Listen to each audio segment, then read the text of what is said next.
celebrate.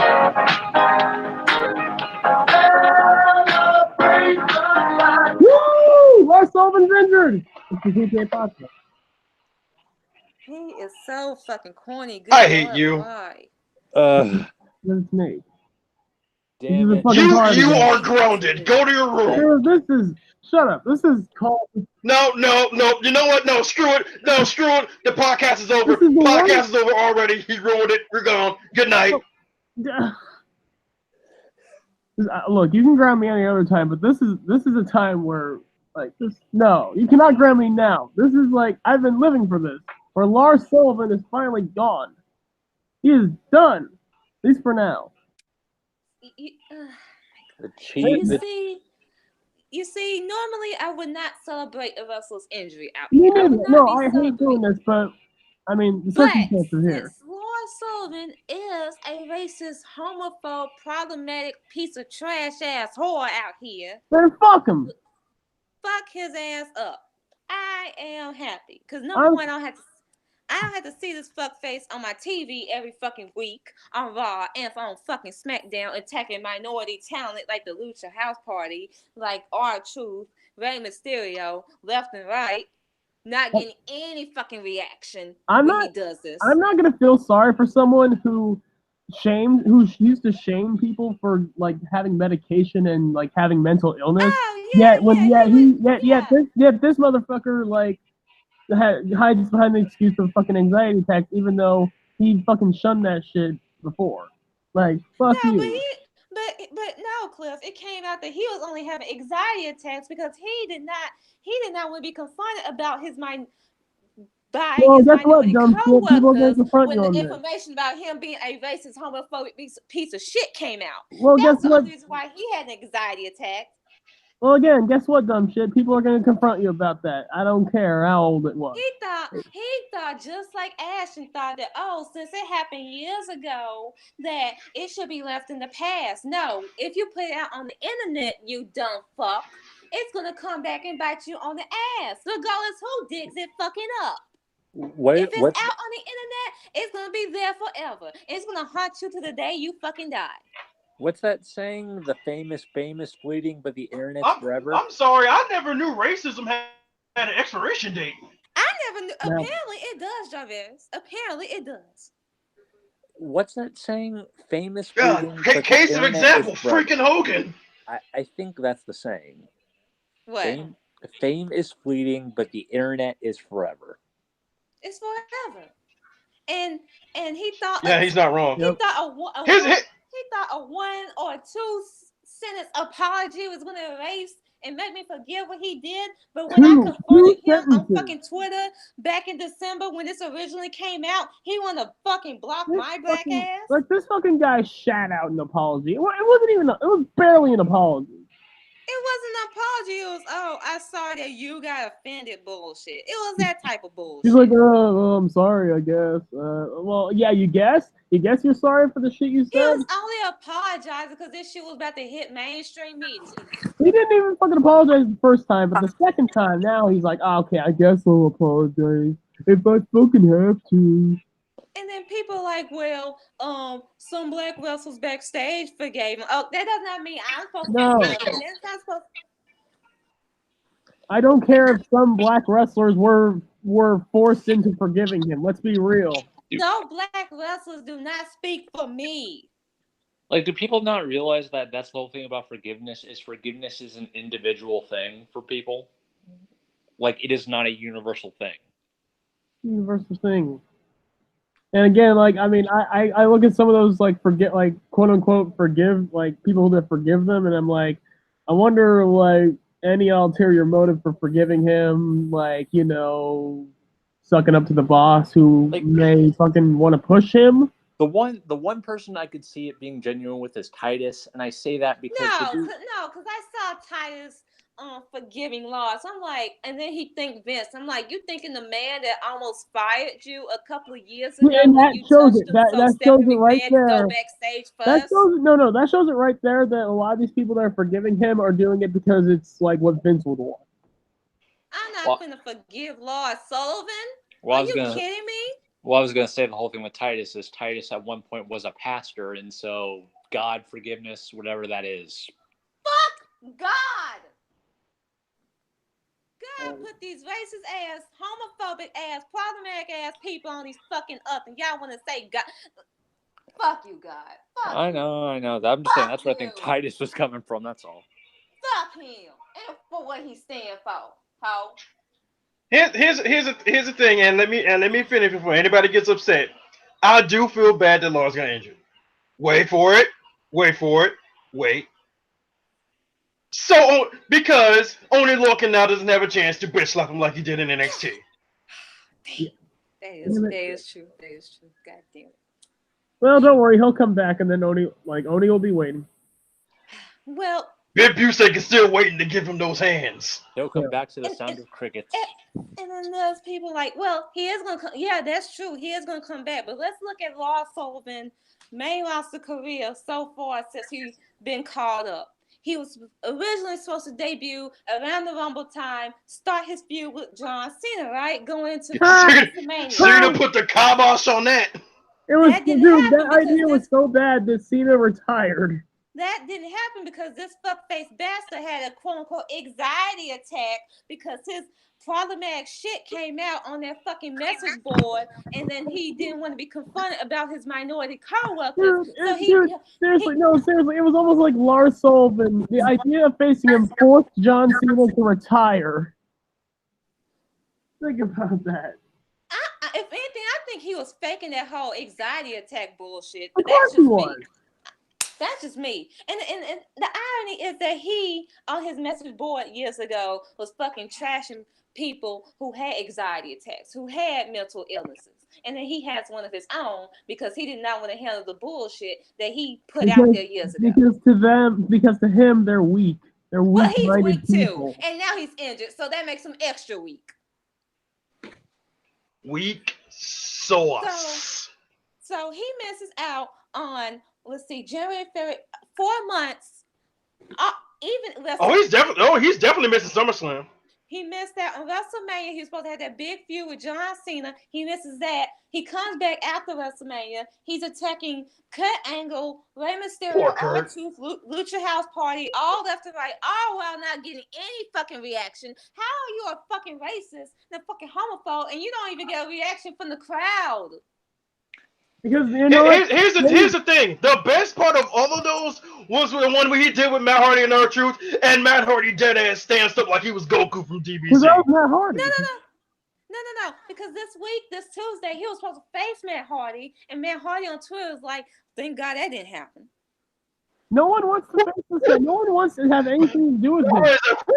It's like, whew, thank goodness I don't have to put over racism. Whew. He basically forced John Cena into retirement.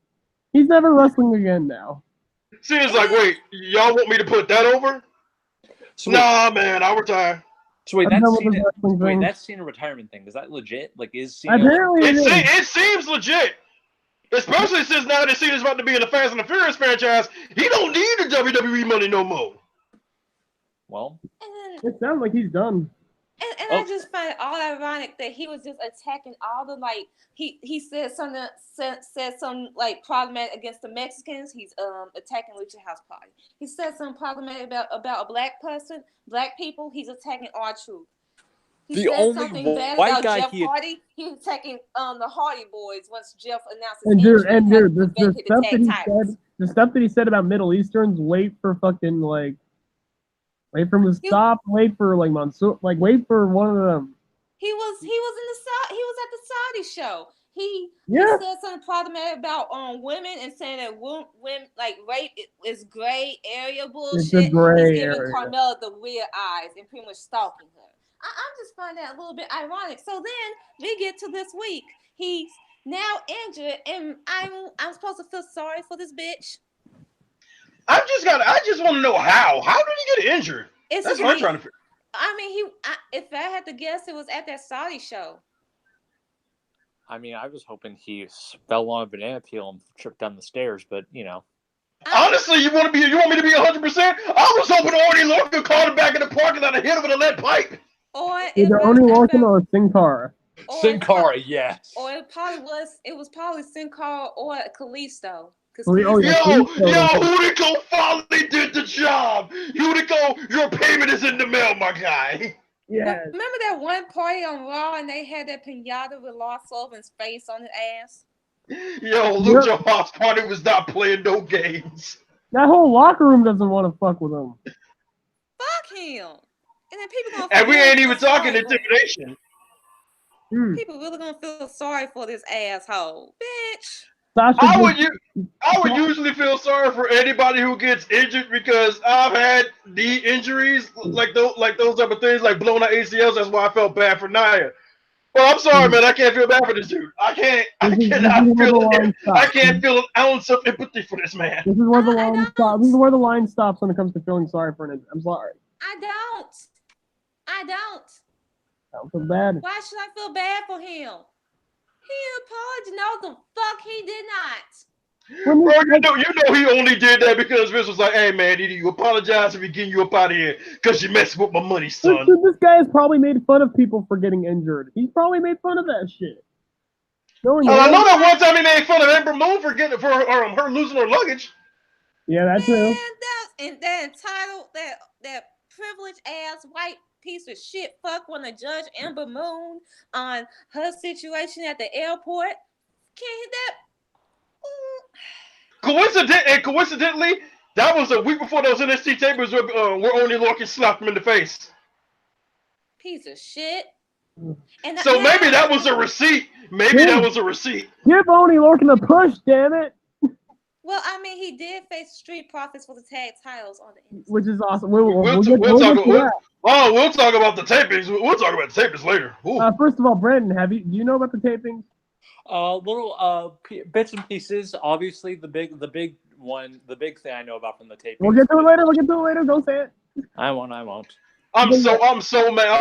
I'm kind of mad about the tournament, but I'm okay with the final because my boy ACH. But yeah, I'm just glad. I'm glad even more because if this injury is as great and as amazing, like he misses like 6 months, that means he doesn't have to face Roman, and that was the initial rumblings that he was going to face Roman after SummerSlam. Oh, if that was the case, I hope Roman would get. I hope that would have been a squash. I hope Roman just immediately gives him the dynamic injury and spears him. Not only did Roman Reigns dodge leukemia, but he also dodged having to face Lars Sullivan. This man is a goddamn hero. Dude, imagine if that feud happened. This man not only had to face leukemia, had to put over the boss's son, and more than likely had to put over racism. Poor Roman Reigns. If they made Lars beat Roman Reigns, no. And if that ever happened, no one should ever complain about Roman Reigns being pushed again. I swear, bro, they made him put over racism. No one should be complaining about Roman's push right now when he's putting over. He has not gotten his universal title rematch. Number one, he didn't even get that. Number two, he comes to SmackDown and he's not even in title contention right now. Number three, he's feuding with Shane McMahon and he lost to him at the Saudi Arabia show. And Shane McMahon is the first person in over a year that has pinned Roman Reigns clean. Watch Shane McMahon get that title shot at SummerSlam and watch him win. Dude, that is what's being heavily rumored right now too. Want to complain about this man? I don't understand it. But when he's champion again, and he will be champion again, I can't wait for it. Because man, y'all hate on him for no reason at this point. What has he done to y'all? I don't think they're hating Roman. They're using Roman as a proxy for Vince because that's how Vince. I'm talking about in the past. I'm talking about in the past. I don't know why they still hate the man now. I'm talking about in the past. They use Roman as a proxy for their hatred for Vince. Use Brock Lesnar. What is it now? What about Brock? What is it now? What did he do? He has not done anything. Roman has never been really the chosen one. It's been Brock Lesnar. So here's the question: if they're continuing to use Roman as a proxy for Vince, why don't you just hate on Vince? Why not chant at Vince? Yeah, that too. Yeah. And aren't these the same people hate Vince's booking, but yet when Vince is on TV, they would be Exactly. standing up and singing his theme song. And they're bowing to him and shit. Yeah, that's exactly what I was gonna say. Again, Daniel Bryan is right. Fickle. Fickle fucks, man. Fickle fucks. God, man, these people continue to prove the Lord Almighty Zamasu right. Zamasu has always been right and always will be. God, man, yo, we really do need to enact the Zero Mortals plan. Roman is not Vince, y'all fuck face pieces of shit. Let's be honest, man. Most of them are jealous about the physique of Roman Reigns. All aside, Roman Reigns, that is a good looking man. That man is good looking. He is fine. He's not Velveteen Dream fine, but he's fine. And he may be fine, but I still have to say he is not handsome like my boy Dr. Wagner Jr. Oh, that is premium handsome, right? God damn. And to put it in perspective, I don't even think Roman thinks he's Vince's favorite. He probably doesn't think that. I'm pretty sure he will. I'm pretty sure he learned that when he ended up taking the L to Brock at the year after he beat Taker. Yeah, the one where it's like, oh yeah, he's obviously gonna win here, right? Nope. Yeah, and then Brock won, and then Roman's like, oh, so I'm not your favorite. Like no, because Brock. Like Roman's like the secondary in case Brock doesn't want to ever come back. And here's the thing. They only keep Brock so Brock can't go to UFC. That too. But it doesn't look like that's ever gonna happen. Oh no, it would have happened. It would have happened, but they stuck the briefcase on him. Trust me, Dana White would have matched that offer. Trust me. Because the way he was talking about that, the way he was talking about that fact with him in DC, he would have gave Brock the money. He would have paid Brock. But that USADA testing though. Hey, you saw how he got John Jones out? You saw how he got John Jones out. He could have found a way for the pork laser. Do you think he has the same love for Brock as he does for his boy John Jones? He probably loves Brock more. Because honestly, Brock brought him in more money than John Jones. Because remember his fight with Frank Mir? That's still I think the second highest paid UFC event. What's it? You have any idea what the first one? It might have been Ronda's loss to Holly Holm. Or it might still be Brock Frank Mir. I don't know. If that is the case, that's fucking awesome. Wasn't that at UFC 100? Because I know that did because that did like stupid numbers. Yeah, that's what I'm saying. It probably still is number one then. UFC 100's like still to this day one of the most hyped up UFCs like ever. Because they hyped that mess up. Sanity. They even named like one of their UFC games, I think, after like they really built it around that too. Like it was ridiculous. But yeah, like Jesus. But yeah, no, I don't feel bad for Lars Sullivan being injured. I mean, he says all this shit, he's gonna get if you what he gets. feel bad for Lars Sullivan, I'm gonna have to beat the piss out of y'all.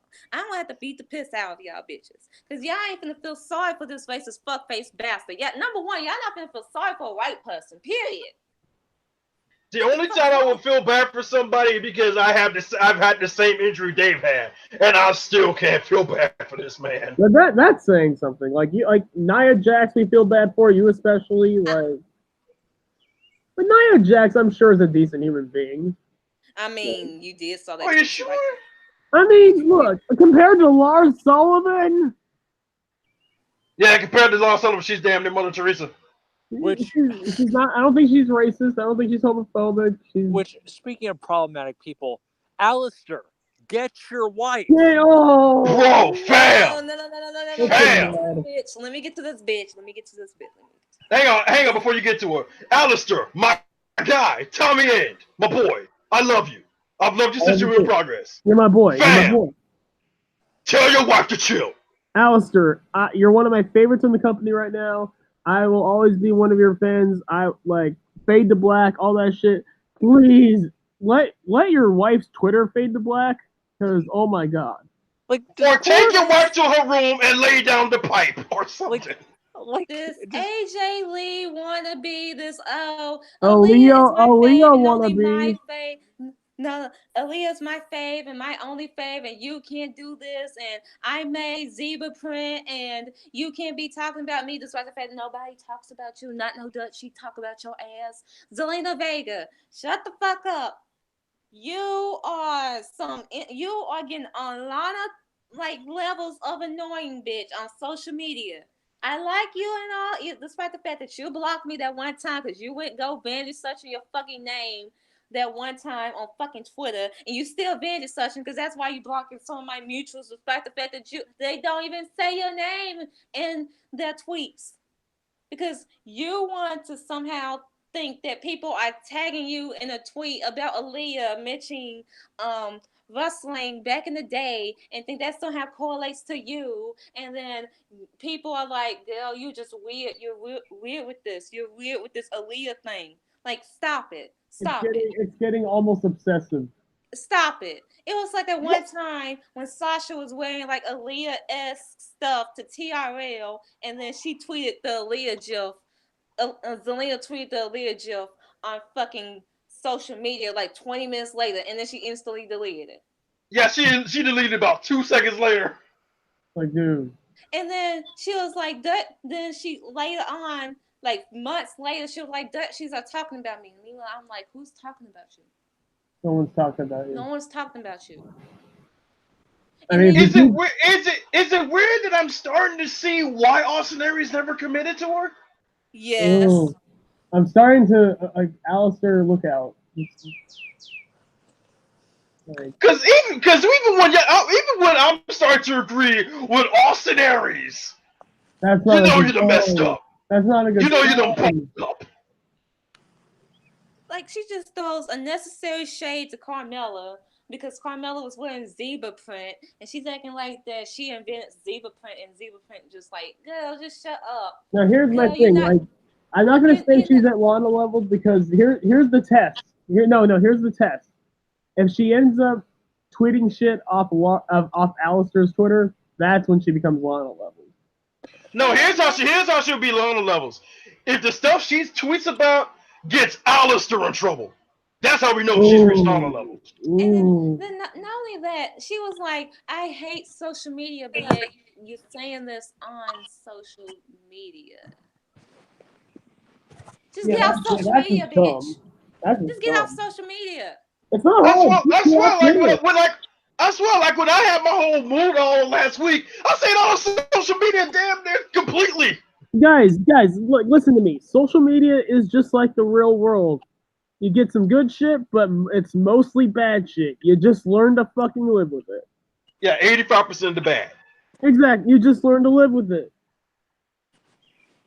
Like, that or you mute it. Yeah. You're not like, you might be one of the best female talkers right now in the company, but you're not like that. You're just a manager, bitch. Calm the fuck down. You're not in this woman's division. Bro, why I got a bad feeling she's gonna mess around and let her mouth and her Twitter get Alistair and Andrade in trouble. If you get Alistair and Andrade in trouble, we're like, no. It's over. I mean, Andrade has a slight advantage because he's dating Charlotte, so she can get him out of trouble.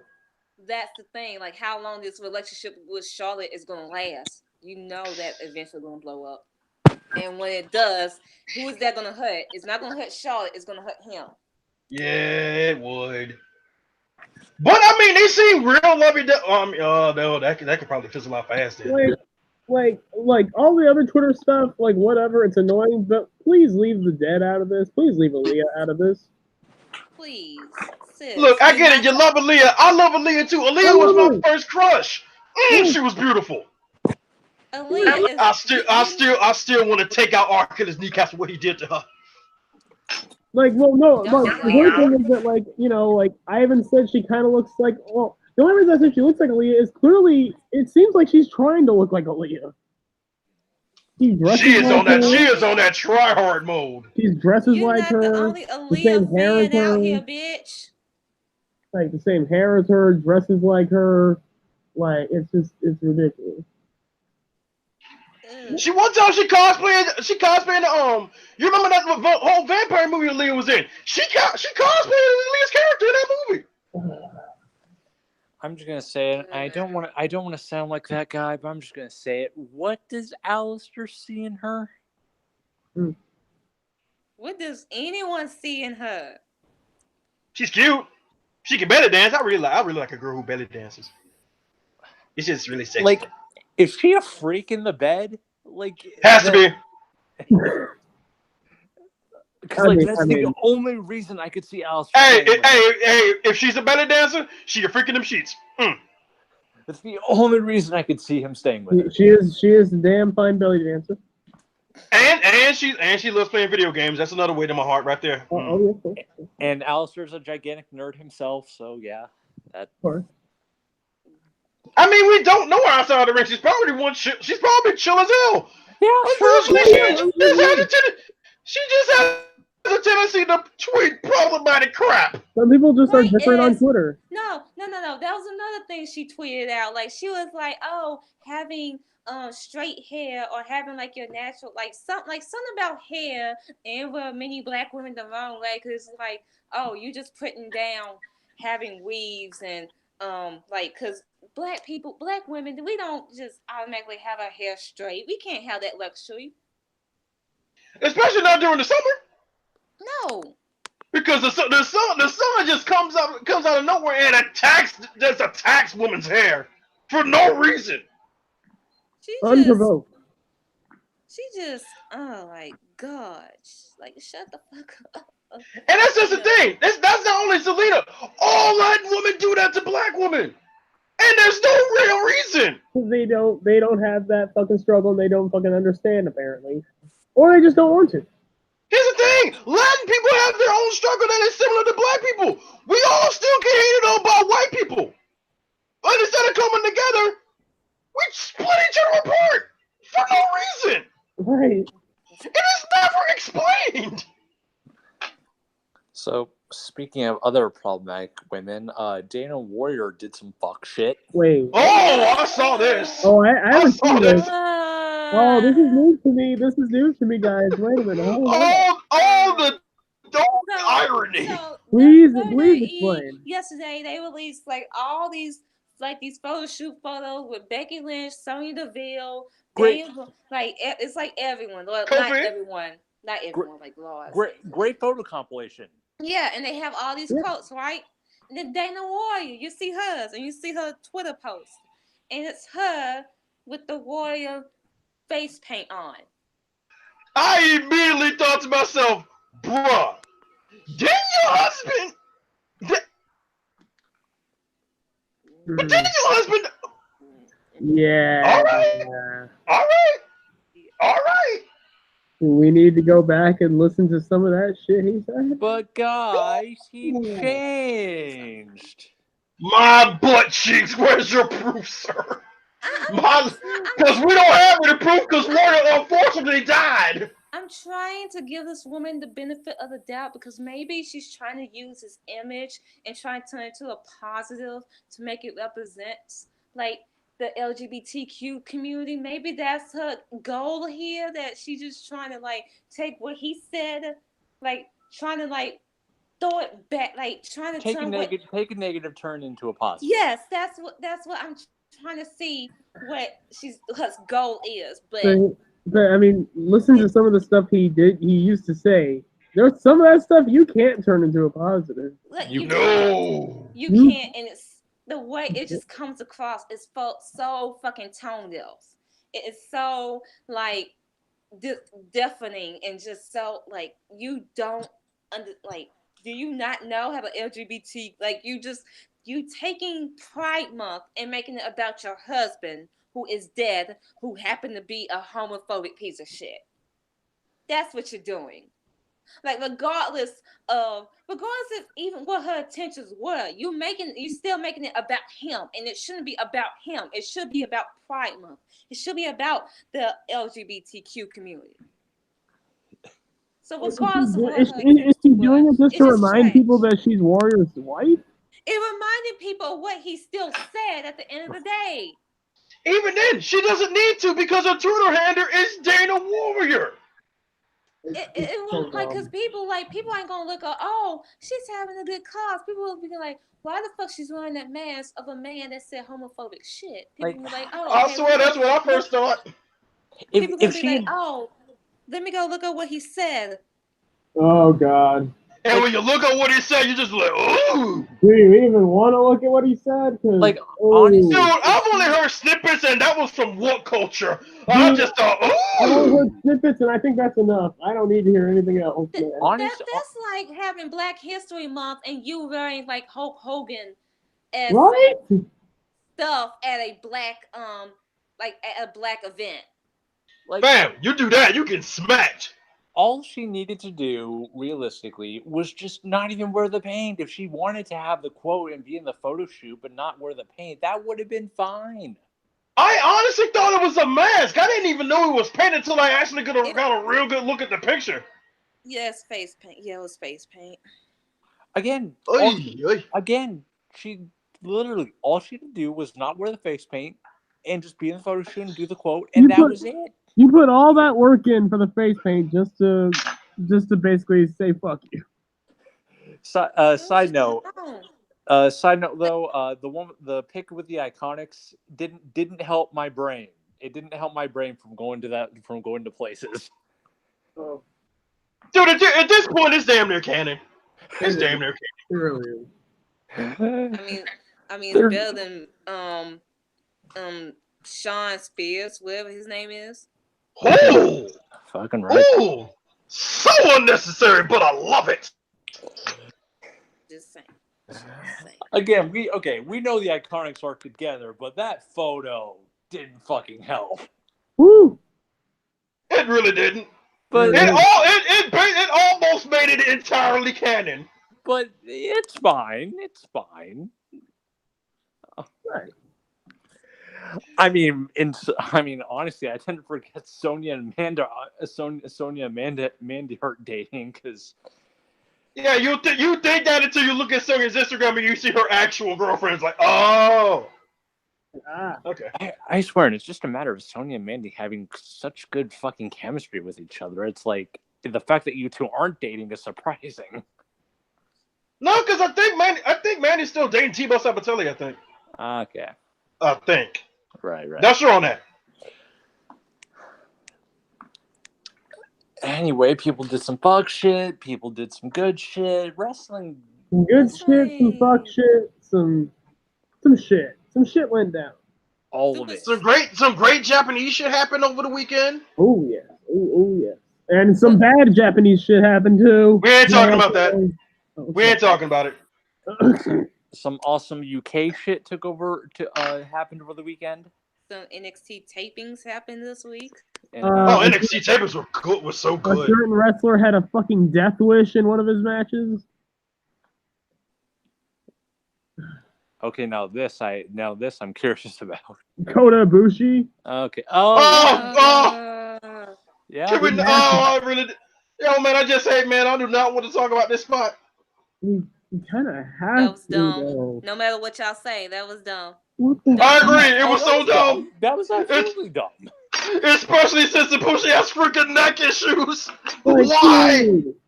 Naito, do you want to paralyze this poor boy? I know you and Naito have had so many great matches that it's hard to top them, but you didn't need to do this. Now, granted, people were saying it was an accident, and he was going for a regular German on the apron, but even then, no. Even then, it still would have been bad. This made it 10 times worse. The fact that Ibushi missed the apron. His neck basically folded. It was so bad that Dave Meltzer couldn't even rate the whole match together. Wow! Dude, here's the he didn't give it no rating. He didn't give it any rating. Jesus. That's how you know it was bad. When Meltzer doesn't even give it a rating. They broke the spot that broke Meltzer. As I told you guys over the weekend, that to me that match was the match of the night until that spot. That took me out of the entire match because I kept thinking, oh God, is Ibushi dead or is he paralyzed? Or is he both? I think he doesn't want to rate the match because he wants to know if Ibushi's okay. I mean, he said he was quote unquote responsive in talking. I mean, that's good, but that's also not good because that's more than that. Yeah, of the heels of Shibata, we gotta need more information than that, man. Because they said Shibata was responsive after his match with Okada, and look what happened. Responsive as in, ow, my neck. Like, yeah. I mean, he continued the match. He walked. Wait, I can't even say he walked out of his own power because the Young Lions helped him to the back. It's Kota Ibushi. It's fucking autopilot when it comes to him, dude. You're not even wrong. Oh God, if he is something, the poor bastard has to go through G1. Oh, dude, no. Oh, mother of God! Don't put him in the same block with Kenta. Kenta will murder him. Don't just keep if he's not winning G1, keep him out of G1. We already have so many great wrestlers in there. Like, give Ibushi like a fucking last man. No, could you imagine Kota Ibushi in G1 being like, "Hey guys, specifically, I want you to target my neck." You know he would do that. And everyone has an objection to it except Kenta. He's like, "All right, fuck it." No. If anything, give his neck to Edge so we could get Edge wrestling again and go face Becky. And like Kenta, like. But wait. I mean, I wouldn't mind seeing Edge back, but I don't want to sacrifice Kota Ibushi for that. He don't want his neck. He clearly don't want his neck. He wants his neck. I mean, he wants his neck. Apparently, Naito doesn't want him to have a neck. No, he wants his neck so he can fuck it up. Give it up. Donate to charity. Donate. I do not want to sacrifice the Golden Star, okay? He wants his neck so that he can fold it like an accordion. Give him Shibata's neck. Hell, Shibata's not using it. Give him Shibata's head, give him Shibata's No, don't give him Shibata's head, because remember his head? That's what got him to retire in the first place. Give him Ishii's neck. Ishii doesn't have a neck! That's what I mean. Oh, jeez. That's exactly what I mean. Oh, my God. But yeah, like, Jesus, never, like, great match, but never do that fucking shit ever goddamn again. I honestly thought no other match in New Japan would get me to cringe like the Ospreay C4 spot on the apron. Naito and Ibushi was like, hold my beer. And I was like, wait, no! I didn't say that so it could be topped, you idiots! Did it make you cringe more than the Shibata headbutt? Nothing will ever make me cringe more than the Shibata headbutt. Not even the Ibushi spot. I mean, nope. Here's the thing about because of the thud. The thuds. Here's the thing about the Shibata headbutt, though. He eventually decided, screw it, I'm going to turn it into a move. Oh, God, the first one he did with Nakajima, oh, that still makes me sick. Oh. Yeah, New Japan doesn't fuck around. New Japan, y'all need to chill before y'all kill somebody. Yeah, dude, like, I do not want to see, like, New Japan wrestler dies in the ring. Like, dude, I already saw Masawa die in the ring. I don't want to see no one else die in the ring. Thank God Kenta Kobashi got to retire. Oh, Jesus. Okay, so what happened on Raw and SmackDown? Because I barely paid attention. Dude, you got me because I didn't pay attention either. Because it was really the NXT tapings I was really looking forward to, and then I was like, damn, what happened this week? Dude, the only thing I can remember for Raw or SmackDown is that Brock Lesnar didn't show up because WWE did not want him having fun. Let me go on their YouTube channel. Let me go refresh. Let's see if I can go back. It's like the joke I told y'all over the weekend. Brock Lesnar was like, I'm having fun, and WWE's like, nigga, did I just catch you having fun? Smack. Oh, I know what happened on SmackDown. 30 minutes of shame. Oh man. Dude, we didn't get Finn Balor on the show, but we got 30 minutes of Shane McMahon. And I wonder why SmackDown ratings went down this week. Shane is not a fucking draw. We do not want to see him. I'm tired of Roman feuding with him. Just stop it. Speaking of Roman wasn't on Raw or SmackDown this week. Roman spent the week at the crib. You have all this talent. You have so much talent. You have more talent on your roster than you've ever had before, and you waste 1/4 of your show on someone who shouldn't even be a talent. Not only that, you have him beat the Miz again. The Miz is dead. Yeah, what was the point of that? What was the point? Yo, Miz got buried. The Miz, these past 2 months, has been dead. The Miz should have, number one, he should have won at fucking WrestleMania. Number two, he's 0-3 against Shane. His baby face run has just been like. He had great promos. You had a moment to make him a great. Like, remember that promo he cut a couple of months ago after Shane turned on him, and that was the best shit that he was doing as a face. Here's the thing: the build-up to Mania was great. Everything else is sucked. Like again, y'all missing the point.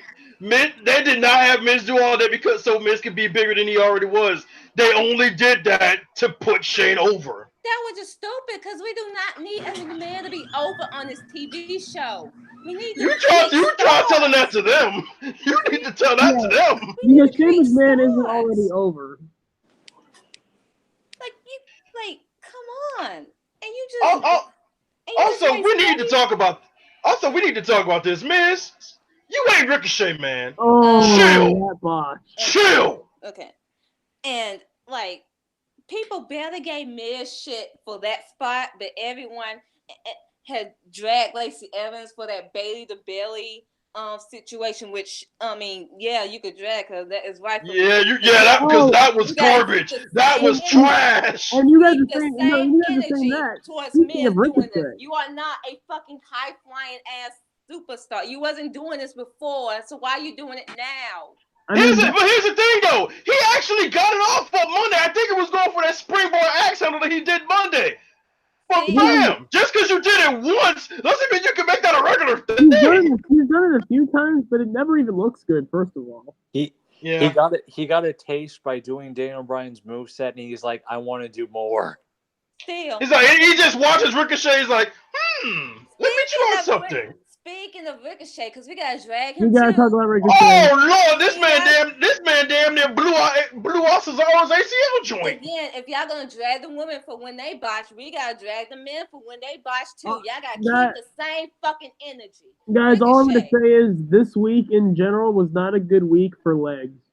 It really wasn't. I was just gonna say that now. Y'all better hope that Vince does not tell this man that he can't do that top rope 630 finisher anymore because he's gonna keep it. Ricochet's gonna keep doing it because that's one of the main things that pops the crowd. No, if anything, Vince gonna tell him to stop. He just gave Vince a reason to cut him off at the legs.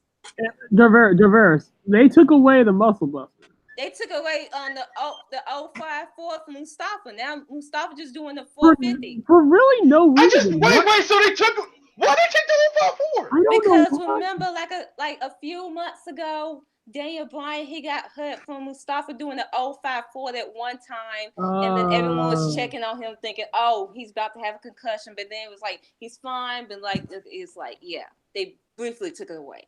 That's dumb. But you're saying briefly, so there's still a chance he probably could still do it. He probably could still do it, but I'm just saying they might take away some of his stuff. Like still, the point is that.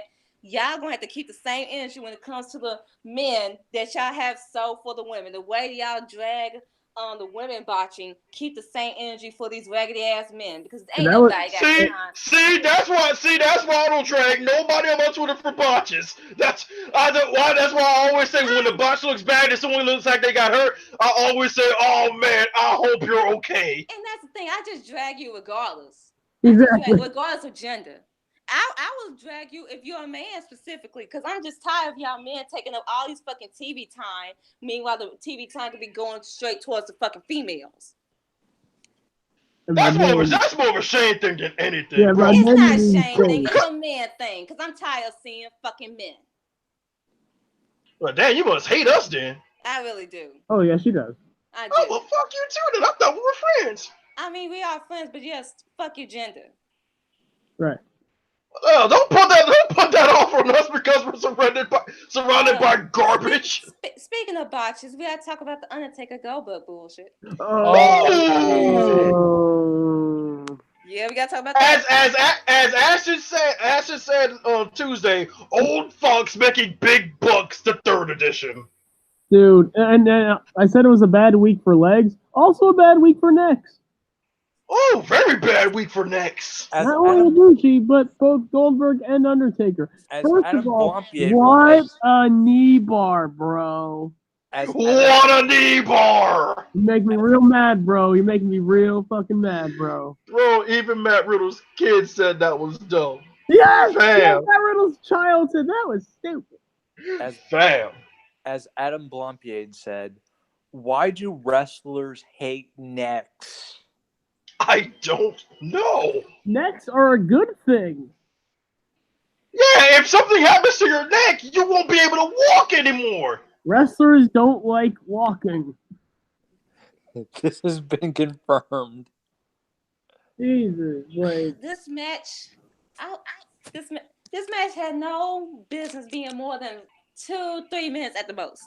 This match had no reason being the main event. It took me days. It took me days to convince Asia to actually watch this match. This match. Why did you convince her to watch this? No. Here's the thing. No, actually, I convinced her one day, and she was like, "No," and I'm like, "Okay, fine." And then like a few days later, then she told me she watched it, and I'm like, "What?" Because we want to compare this match between this match and the Charlotte Lacey match to see which match was worse. Oh, and obviously, it was the Undertaker Goldberg match. Oh, this was worse. Good Lord.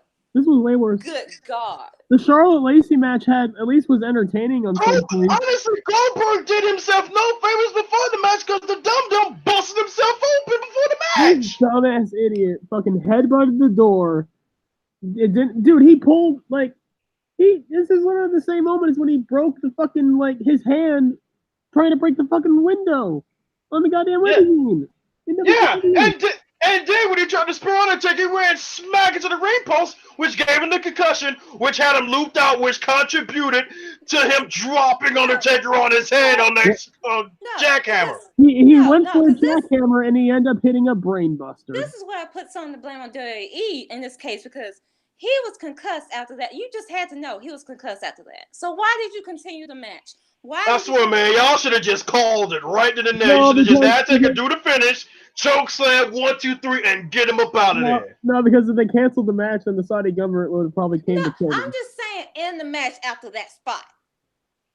Yeah, I swear, because as soon as Goldberg gets his head, you could have had Taker turn that into like a choke slam or something, and then do the and that's it. What scares me the most is that if it wasn't for the concussion, like I think the match would have gone even longer.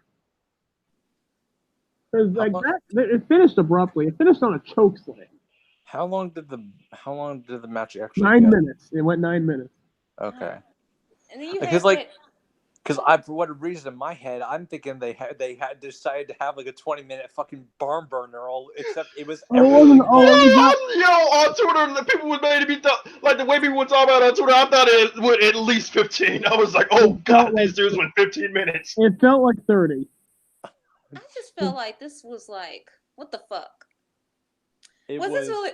Number one, after the match, you saw Taker pissed off. I'm like, Taker was hot. Bro, you see it on his face. He was hot. He was hot. Taker even liked the post talking about the old guys should stop wrestling. They need to fucking hang it up. No, not the old guys, just Taker in general. The post was about Taker in general. It was like, why is Undertaker still doing this? Y'all need to stop bringing this man out. And Taker liked the... No, I do not feel bad for Taker because he's the one that's going to these Saudi shows, accepting these $1 million deals. You don't have to do this. You could have just retired after the Brock Lesnar loss. You could have retired after the Roman loss. But you keep coming back, you old bastard. Was this finally the match where it finally hit Undertaker? Like, oh yeah, maybe I shouldn't be doing this anymore.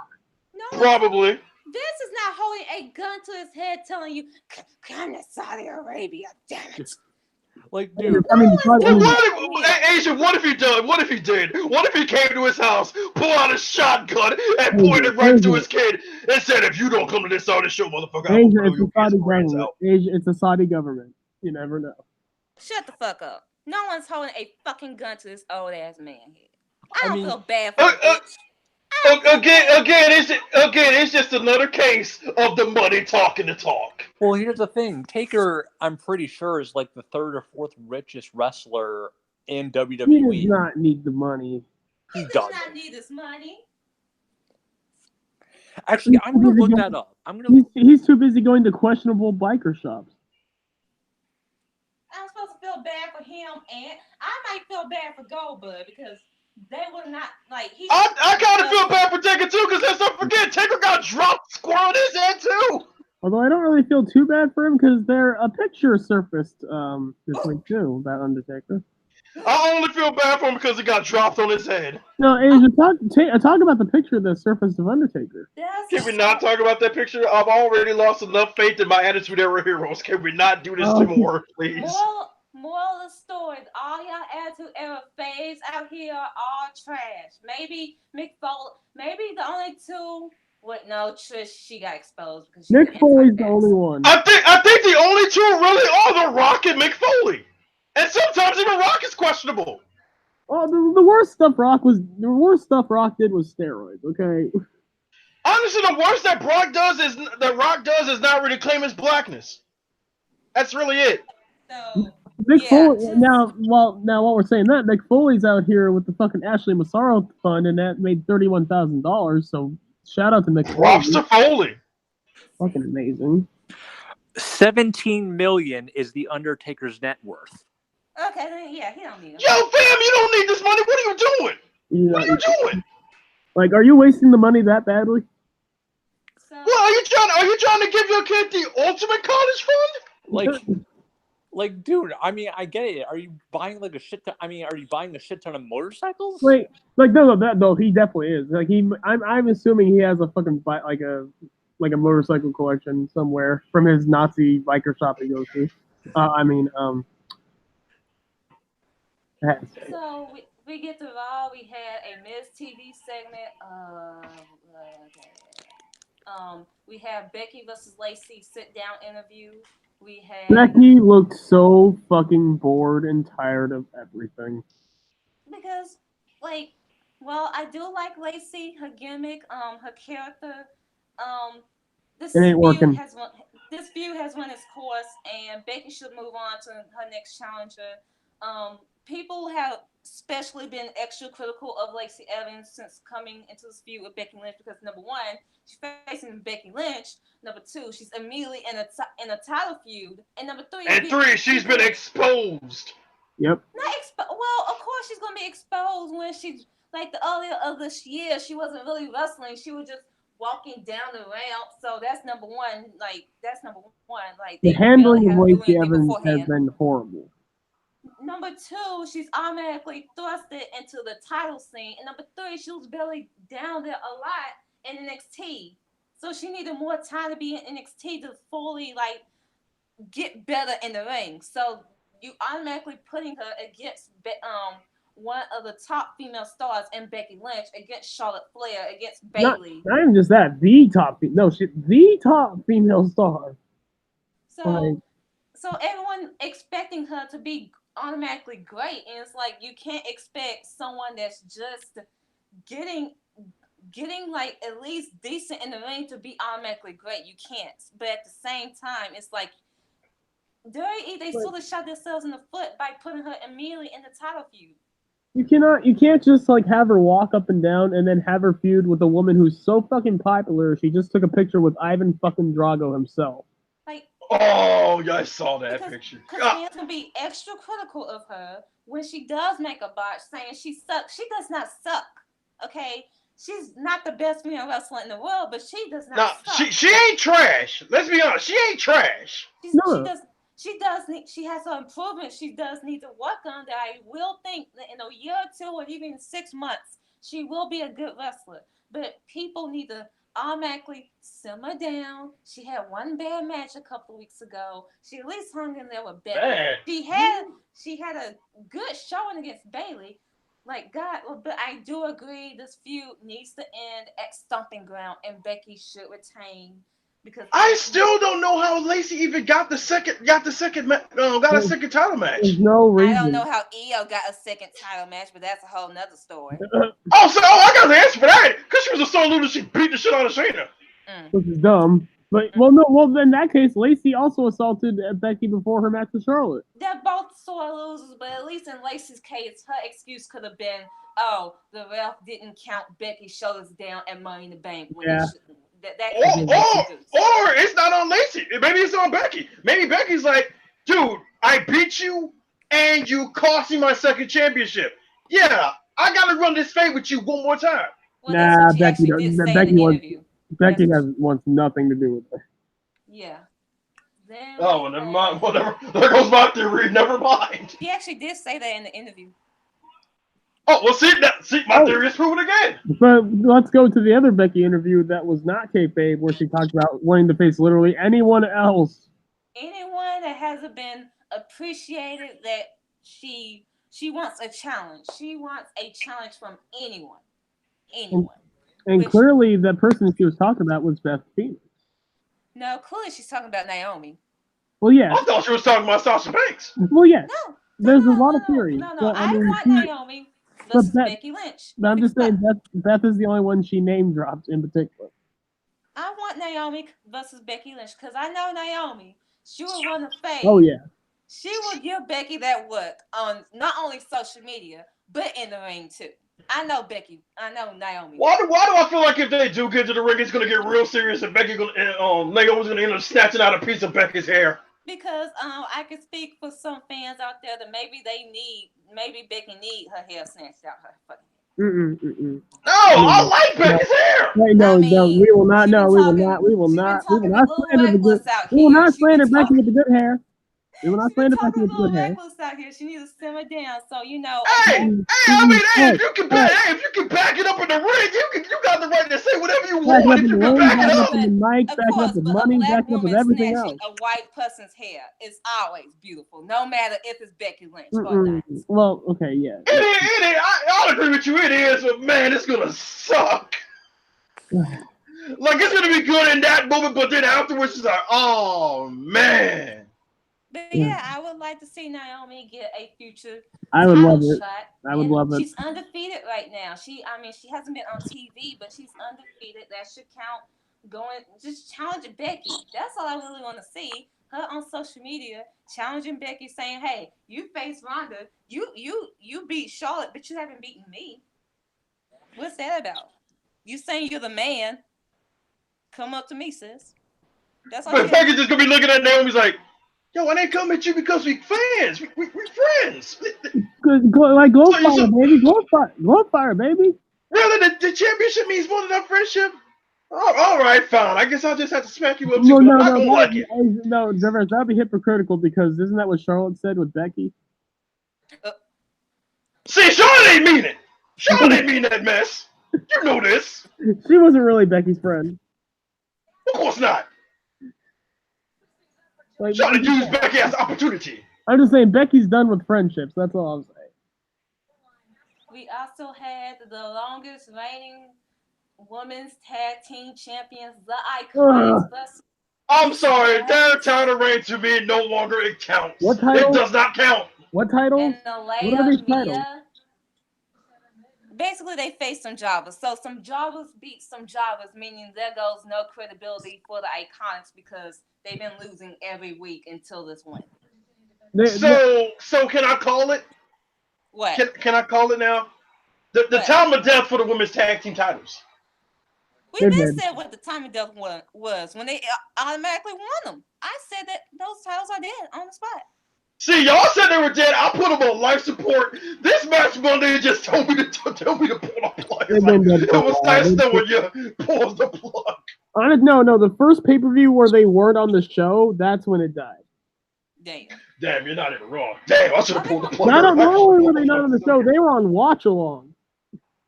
Do we think they're gonna be on Stomping Ground in 2 weeks? No. Hell no. No. Hell no. Dude, Asuka and Kairi haven't even been on SmackDown as of late. Here's what I think.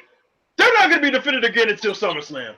Because they're trying to go ahead and get Stomping Grounds out the way because we still got the stench of old fucks making big bucks 3. They want to get that stench out of there so then they can go ahead and bring the good stuff out like Finn, Asuka, Andrade, Kyrie and all that stuff for SummerSlam. And even then, I won't be surprised if the women's tag titles are on the fucking pre-show. They all gonna be on the pre-show though. That was my prediction for Money in the Bank. If they were going to be on the card for Money in the Bank, they were going to be on the pre-show. The only reason that there would be that they wouldn't be on the pre-show is if Kyrie and Asuka win. I tend to forget the Iconics exist sometimes. I'm going to be real with you. Because they're barely on the show, and when they are on the show, they're either losing or winning against Jarvarus. They're jokes, and I'm not even saying that to slight them. They're booked as jokes. They booked as jokes and they wrestle as jokes. So either way, they are jokes. Billy Kay's in that show. And saying that they're comedy wrestlers, man, that's an insult to the god Toru Yano. Toru Yano looks at the Iconics and is like, y'all say this is comedy wrestling? An insult. This is an insult to Chuck fucking Taylor.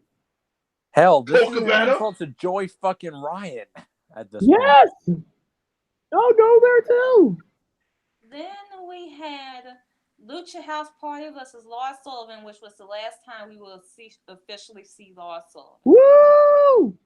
Thank you, Oblate Zamasu. In celebration. Yes.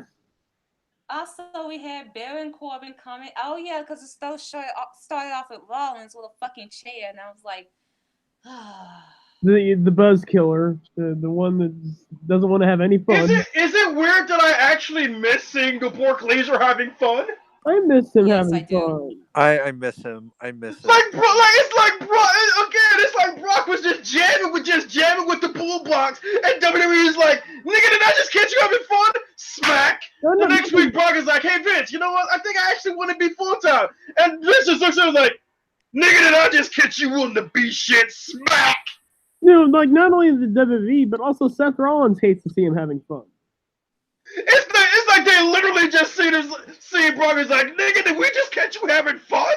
Like Seth Rollins is so butthurt that Brock has fun. He's like, that makes me sick. This is like, the most charismatic, most fun, like the most enjoyable Brock has been since coming back, and Seth wants to ruin that. Becky. Not only Seth, but the entire WWE is just fully intent on making this poor man miserable. I kind of feel bad for the poor Glazer. Becky. Now I know why he doesn't want to come all the time. Because they make him miserable. Becky, you need to come get your man. I love you, Becky. You need to come get your man. Poor Brock Lesnar, all he wanted to do was just jam out with his boombox briefcase and have fun. But apparently that's too much to ask for. I mean, are they punishing him for stealing Stokely Hathaway's CD player? Is that what's going on? It has to be it. That's the only logical explanation. I mean, if that's the case, Stokely Hathaway, you might as well get you a new CD player, baby. Yeah, you know what, Stokely, just get a new CD player. That'll just solve everything. That'll just make everything go. I mean, just let Brock have his fun. Damn it! It's Stokely. Are you rich? Yes, he is. Aren't you Stokely Barrington Hathaway? You can buy like 20 of them. You can buy 20 of them, dude. But yeah, the moral of the story, man, let Brock Lesnar have fun for once. It's not about the CD player. It's about what the CD player represents. Fuck. What does it represent? I'm curious about this. So you mean to tell me that Stokely Hathaway is out here willing to die for that CD player? Dude, did he get the CD player from his childhood? Like, does it have like some memories to it? Like, now if his grandmama gave it to him, then hey, I'm gonna go ahead. I'm gonna have to take that L. I'd have to take that L. Oh man, yeah. If his grandmammy gave it to him, then yeah, that's a different story. Because grandma gives you something, you cherish that shit. Then we have the triple threat tag team match of Riders and Hawkins versus the Usos versus the Revival, which was actually very good match for the Raw tag team titles, and the Revival won back the belts. Thank fucking God. Riders and Hawkins were. Dude, this is their first title defense, and they dropped the titles. No, it's not. No. It's second. They're second. No, it's not. Oh, the second. I'm sorry. I forgot about the rematch. I'm sorry. And after that, were they even on Raw? They literally became the male version of the Iconics. No, they're worse because the Iconics at least got some TV time. No, because at least the Iconics, while they have been losing every fucking week, they at least have been on TV. These two just wasn't on TV, period, after like WrestleMania. Jeez, you're not even wrong. That's how bad is the but here's the thing, like the minute they announced this match and the minute they included the Usos, I was like, oh yeah, they're definitely dropping the tag titles. Like, dude, like they're less like they were less prestigious than the women's tag titles. Bro, they devalued the hell out of those tag titles. The WWE the best tag team champions out here right now are the Street Profits. Yes, Black Man. Well, let's not forget about that. No, I can't even put Daniel and Rowan because they don't have the eco-friendly titles yet. Y'all need to get on that, man. I thought y'all were the Planet's champions. Where are my eco-friendly tag titles? Come on, yeah. Also, we had the y'all slacking. We had the Bray Wyatt Fire Funhouse set. Oh sweet Lord! This poor rabbit done got killed twice now. Jarvarus, I know how much you love bunnies. They're your favorite animal on the planet. How sad was this? This almost traumatized me. Oh. But then I thought about it, I was like, wait, you died before. He'll come back. No, because the bunny died because he was about to say something important. He was about to snitch. Oh, all right. Rule number 1, no snitching. Oh, that poor. Oh, he broke rule number 1. He had to be punished. And Bray just took the hammer thing and just smashed it on him, and then tasted his blood, and then just put him in the jar. And then made jelly. He made jelly and advertised it. He made jelly with the rabbit's blood that he murdered. We're really glad that you're. This Lord. is a push that will never end. You just see the TVPG logo flashing. No, TVY. Yeah, you just see the TVY. A family picture. Oh, that poor rabbit broke rule number 1 of the streets. Oh, Lord. Also, our weekly 24/7 title update with R-Truth being stuck in an elevator with. Has anyone gotten that poor man out of that box yet? Carmella, Heath Slater, Drake Maverick, and Cedric Alexander. And EC3 was like the amazing part of this whole segment. So I swear, because Drake Maverick was like, I'm going to get married in a couple of weeks. Then EC3 was like, dude, you're getting married and you didn't even invite me? And Drake Maverick was like, dude, you're my best man! And EC3 was like, oh. So wait, R-Truth isn't in the box anymore. No, he's in the box right now. No, he's in the box. He's on his way to Raw. Oh, Jesus. Yeah, that's God. Don't we help him? Please. Somebody please get this man out of there, please. He's going to be in the, Tuesday, Wednesday, Thursday, Friday, Saturday, Sunday, Monday. Oh, he's dead. He's dead. He's freaking dead. His phone probably died right now. He ain't got no food, no water. I mean, is the box insulated? Is it airtight? Does it have holes in it to breathe? What? Nope. Oh, jeez. He is dead. I'm telling y'all, this man died. Conserve your air, man, if you can. It's too late. Due to WWE's horrible incompetence, R-Truth is dead. Oh, Jesus. And then also we had Becky Lynch and Bayley, the Raw and SmackDown Raw and SmackDown Women's Champions versus the challengers, the respective challengers, Lacey Evans and Alexa Bliss. Alexa Bliss will be facing Bayley at Stomping Ground for the SmackDown Women's title. We still don't know why, but it's happening. It's just stupid. Very good match. Alexa Bliss. People were concerned when Bayley did her sunset flip into the turnbuckle on Alexa, giving Alexa's history with concussions. But Bayley put her leg up to protect her from the turnbuckle. Bayley is so good as a safe worker that she puts her legs to prevent Alexa impact of hitting the turnbuckle.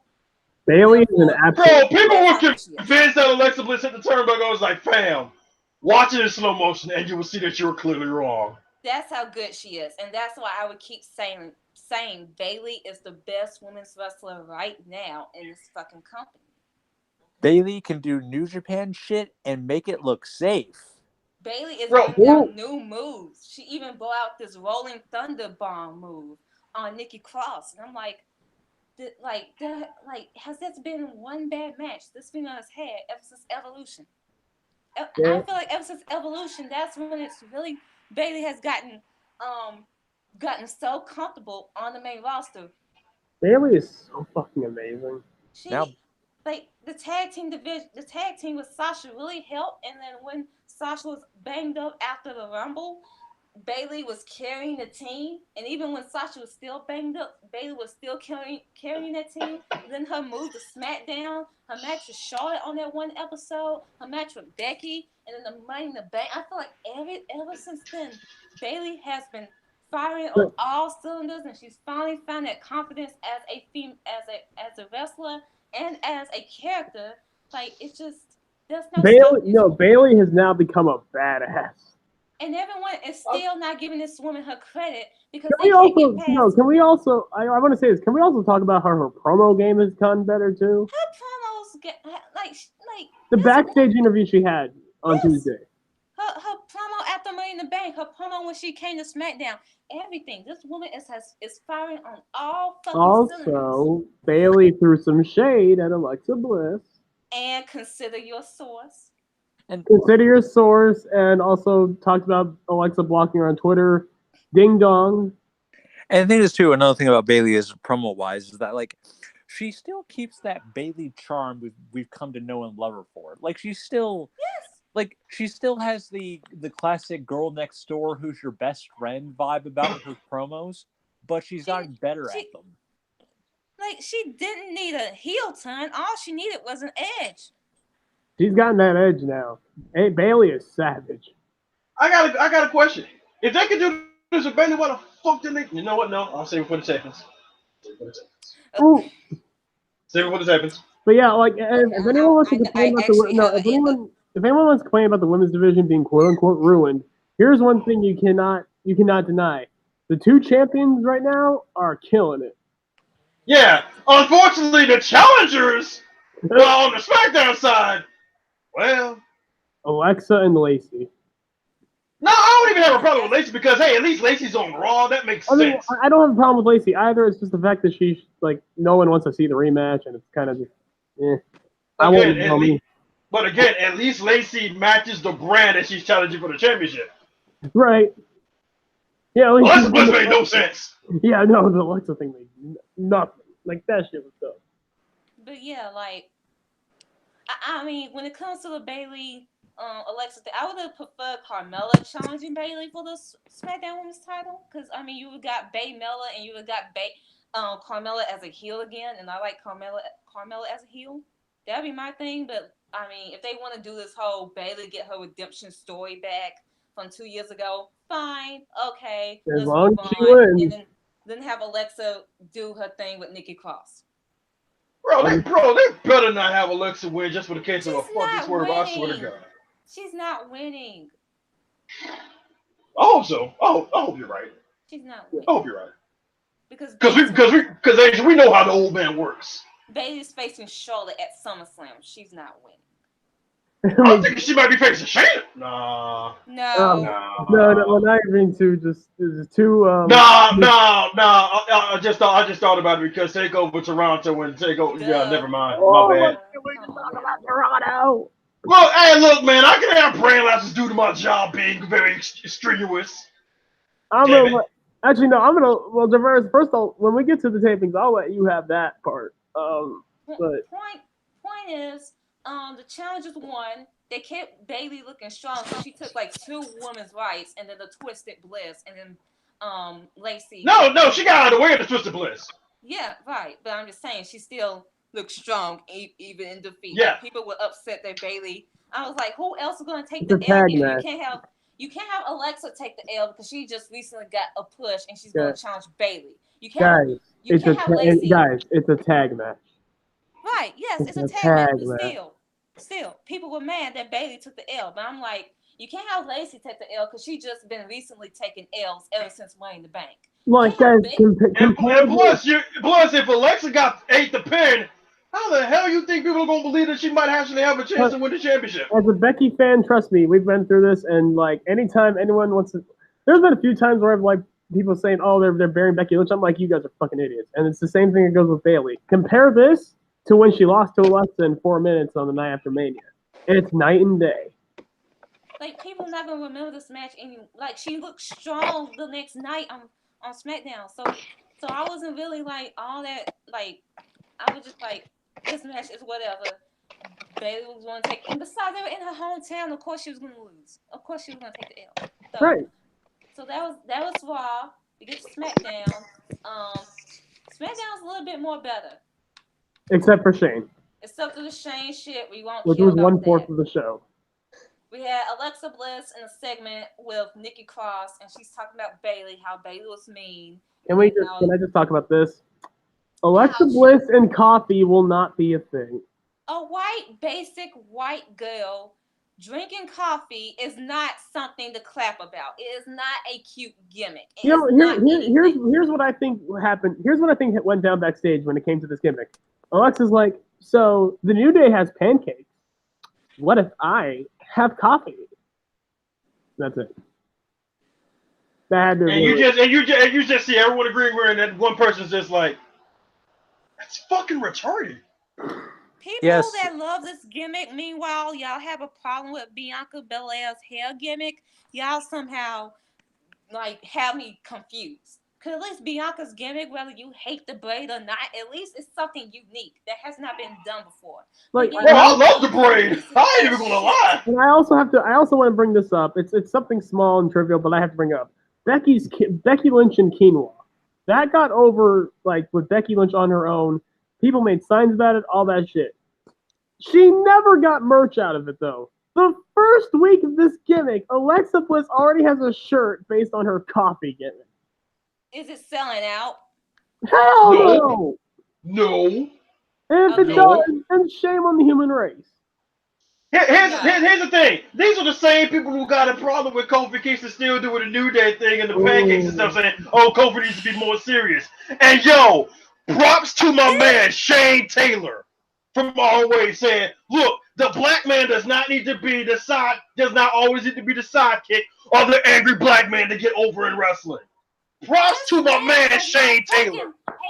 Has not taken a loss since fucking his push that has begun. He has not taken a clean. Kofi Kingston is the best thing going in WWE. Title, and people still want to say that they can't take him seriously. Meanwhile, y'all have fucking Mick Foley wearing a fucking sock and fucking look like a fucking idiot out here. The fucking attitude era when he was fucking WWE champion. Y'all still have a problem with Kofi Kingston when he has been the best booked champion on this fucking main roster. He has not looked weak once. He has looked strong every fucking week. But yeah, y'all still saying he's mid, and he's been putting on the best performances week after week after week, looking strong regardless. But y'all still have a problem with him being champion. Y'all rather laugh at that fucking man throwing pancakes. But the minute he becomes champion, y'all have a problem with him. But yeah, this shit makes no sense.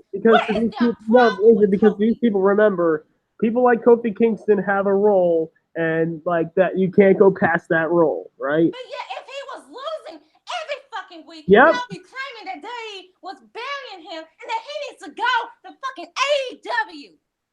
You want to know who was horribly booked and had a horrible world championship reign? Rey Mysterio. Yeah. Y'all just don't want this man to fucking succeed. But yet, if Roman got the belt off him, y'all be claiming that Kofi, oh my God, Kofi deserves better. No, it should Asia. It ain't gonna be Roman. It ain't gonna be Roman. Watch them do this when Shane wins the belt. Here's my thing. Let's explain Kofi's title reign. What the fuck is wrong with you? Let's explain. That's what I'm saying. They're gonna say it when Shane wins it, not when Roman wins it. I'm going to give the description. I want you to tell me if this sounds like a mid-card title reign. Okay, this person wins the title, defends it basically almost every week, wins it every week, has not taken one L since winning the title, is selling out merch like crazy, is loved by all the fans, and is putting on the best performances in the world. Tell me, does that sound like a mid-card champion to you? Has done decent or extremely good on the fucking mic. has looked very won't back down from his opponents, from his challenges, has even called out Brock Lesnar to cash in on him straight to fucking Brock's face. But yet y'all still say this man cannot be taken seriously. All because he throws fucking pancakes. This man has been wrestling consistently on TV. And Kofi don't even throw him no more. Big E's been the one throwing him. Exactly. Kofi Kingston for the over 2 months has been consistently performing match after match and has been undefeated for over 2 months. Look, this man Kofi Kingston has beaten the likes of AJ Styles, Kevin Owens, Mr. Wrestling, Kevin Steen, Sami Zayn, El Generico, Tyler Black, Ring of Honor legends. And y'all still can't take this man seriously? Then, my friend, you have a problem. I mean, you forgot Ramen Noodles. Main event level. He's not performing in mid-card level. He's performing on a main event status. And you still cannot take this man serious. No, at this point, it's just because he's black. That's the only reason. I forgot a name. The man who he beat to win the title. The American freaking Dragon, Bryan Danielson. You know, the guy that people consider as the best wrestler in the world. The American Dragon. Y'all can't take him seriously, but you would rather take a man seriously who takes the dirty title and make it a fucking hemp title. Oh, and y'all can take him seriously. Another thing, by the way. A guy who came from the cruiserweight division. Y'all can take him seriously. I have another thing to say, by the way. A lot of those names you mentioned, if we go before the title reign, he beat them all in the same damn night. Exactly. And you still want to tell me that Kofi Kingston is a mid-card champion when I can show you Rey Mysterio, a man who... Did he ever win a match other than a title? No, he never won a TV match. I think he won one. No. Finley beat him that night. Never mind. He lost to Finley, Mark Henry, the Great Khali. Yeah. Meanwhile, Kofi is having basically a Ric Flair NWA-esque run with not even that. He's basically having like a Sting/John Cena run.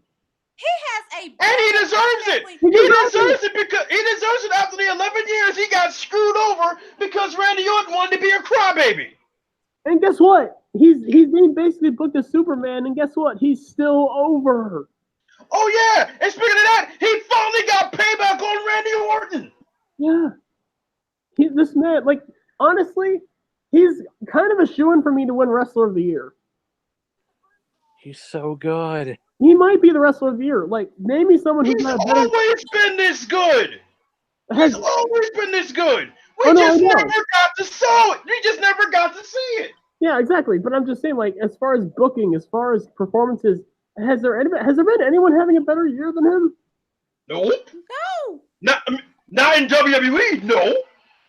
Even outside of it, maybe Okada, maybe, but not even Okada, because he won back the title, yes. But I would maybe Okada, maybe Tanahashi, Ibushi, maybe. But those are babies. I would have said Tanahashi if he kept the title a little bit longer. I would have said Tanahashi if he kept the title a little bit longer, but they had him drop it immediately. Maybe Shingo, but then Shingo lost in BOSJ. Shingo's more like the breakout star, honestly. Yeah, I'll give Shingo breakout. What about, maybe Ospreay in some weird way, but... Nah. I give it Ospreay. On wrestling ability, I would agree with you, but... And booking-wise, too. But still, the point is that y'all gonna have to stop disrespecting Kofi and his title reign. He has definitely put prestige in his dirty title. Definitely. Bro, I hate to say it, but man, this reeks a lot of racism right now. What else could it be? Definitely racism. He has had a better title reign than fucking AJ Styles last year. Better than get the fuck out of here. Definitely better than Daniel Bryan's title reign just recently. It was a really good and that was mainly because they kept sticking Bryan with AJ. Bryan AJ's man just kept stinking up the joint. Bryan's reign was good. AJ's reign, I'm not even gonna get started on that. No, I say, Bryan's reign was good, but his reign kept getting hindered because they kept sticking him against AJ. It wouldn't have been good. And their matches got progressively worse. Like he needed that fucking heel turn. Like that was the only reason I loved the reign was mostly because again like his like mostly Dana Bryan's like mic work and all that shit. But no one's been booked as a better champion than I could think of than Kofi like in years. Yeah, James, Hoes is mad about Kofi Kingston being WWE champion because they mediocre. Mediocrity always hates on excellence. Seriously, outside of people's racist, ignorant bullshit with Kofi, what do they have to go off of him? Literally nothing. Oh, fuck. But yeah, that's my rant right there. That's number one. Number one for y'all. We move on. You have more than one? I mean, maybe. I don't know. We had Carmella versus Sonya Deville. Oh, I can hear you guys now. Okay, I'm good. I mean, maybe. Okay, out of my ears.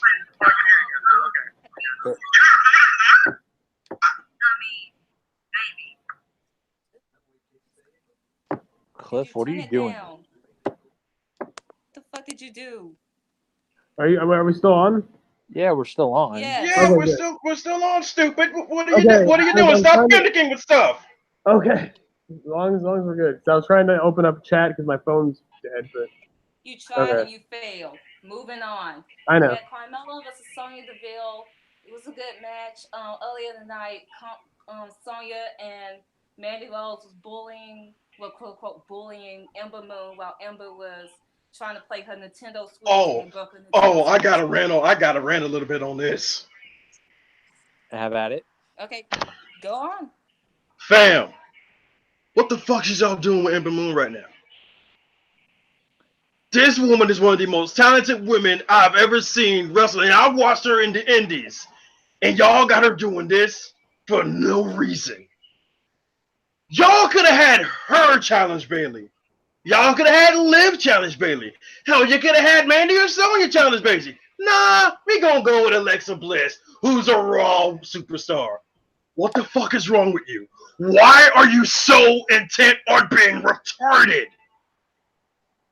Bro, if this is the case, why did y'all even separate Liv from the Riot Squad? Oh, I know why you separated Liv from Riot Squad. You separated her from Riot Squad just for the same reason y'all separated Balor Club. Because apparently in WWE, we aren't allowed to have nice things.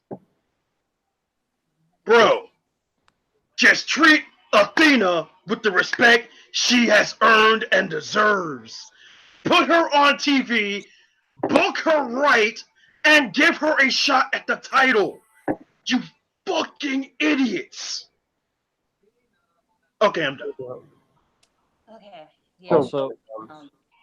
Also on Sonya's end, real quick, after that tweet, she sent, or after that segment or whatever, she sent out a tweet later on the night, probably after the show ended, saying she was going to break Ember's Game Boy.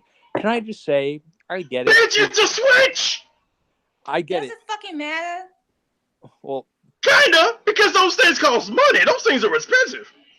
Put that money towards a fucking bill. What I was gonna say was, bills can get paid anytime. Well, no, they can't. No. Okay. No. Okay, so I know she's been doing it for a while now. She's been heel for a while. I'm just gonna say it. I'm demanding a Sonya Deville face turn. It's Pride Month. You need it. It's long overdue. Like they're not going to do it this month because it's Pride Month. Like that is the stupidest, most asinine thing. Why do it now? Why do it now?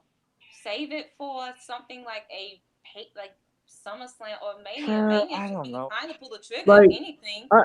They should do it. Just make sure I just want the payoff to be fucking worth it. Because the thing is, I read Sonya's tweet about Ember Moon's Switch, saying she was going to break Ember Moon's Switch. She called it a Game Boy in that tweet to insult her video games, whatever. Oh. My problem is that they're trying to make Sonya a bad guy during Pride Month when they know for a fact people aren't probably going to boo her for that. The only reason people have ever booed her is because she's associated with Mandy. You kill that association, people wouldn't boo her because Sonya, for the most part, doesn't really act like a heel at all.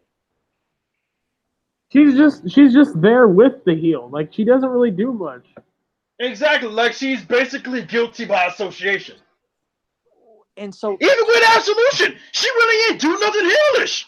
So I'm reading her tweet, and I'm like, and all I can think to myself, this isn't you. This isn't something you would say. Stop it.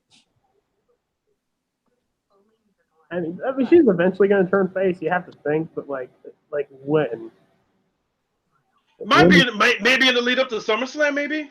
Like, as long as it builds to something like worthwhile. Like, that's the thing. I thought it was building to something worthwhile doing the whole when Mandy lost at Fastlane. Like, that's what I thought too, but then they scrapped it for some reason. Or the fact they were maybe, and even Money in the Bank when they were teasing it with like Sonya basically giving Mandy the fucking Money in the Bank thing. Like, it's gotten to the point where I'm legitimately infuriated by their incompetence to turn her face.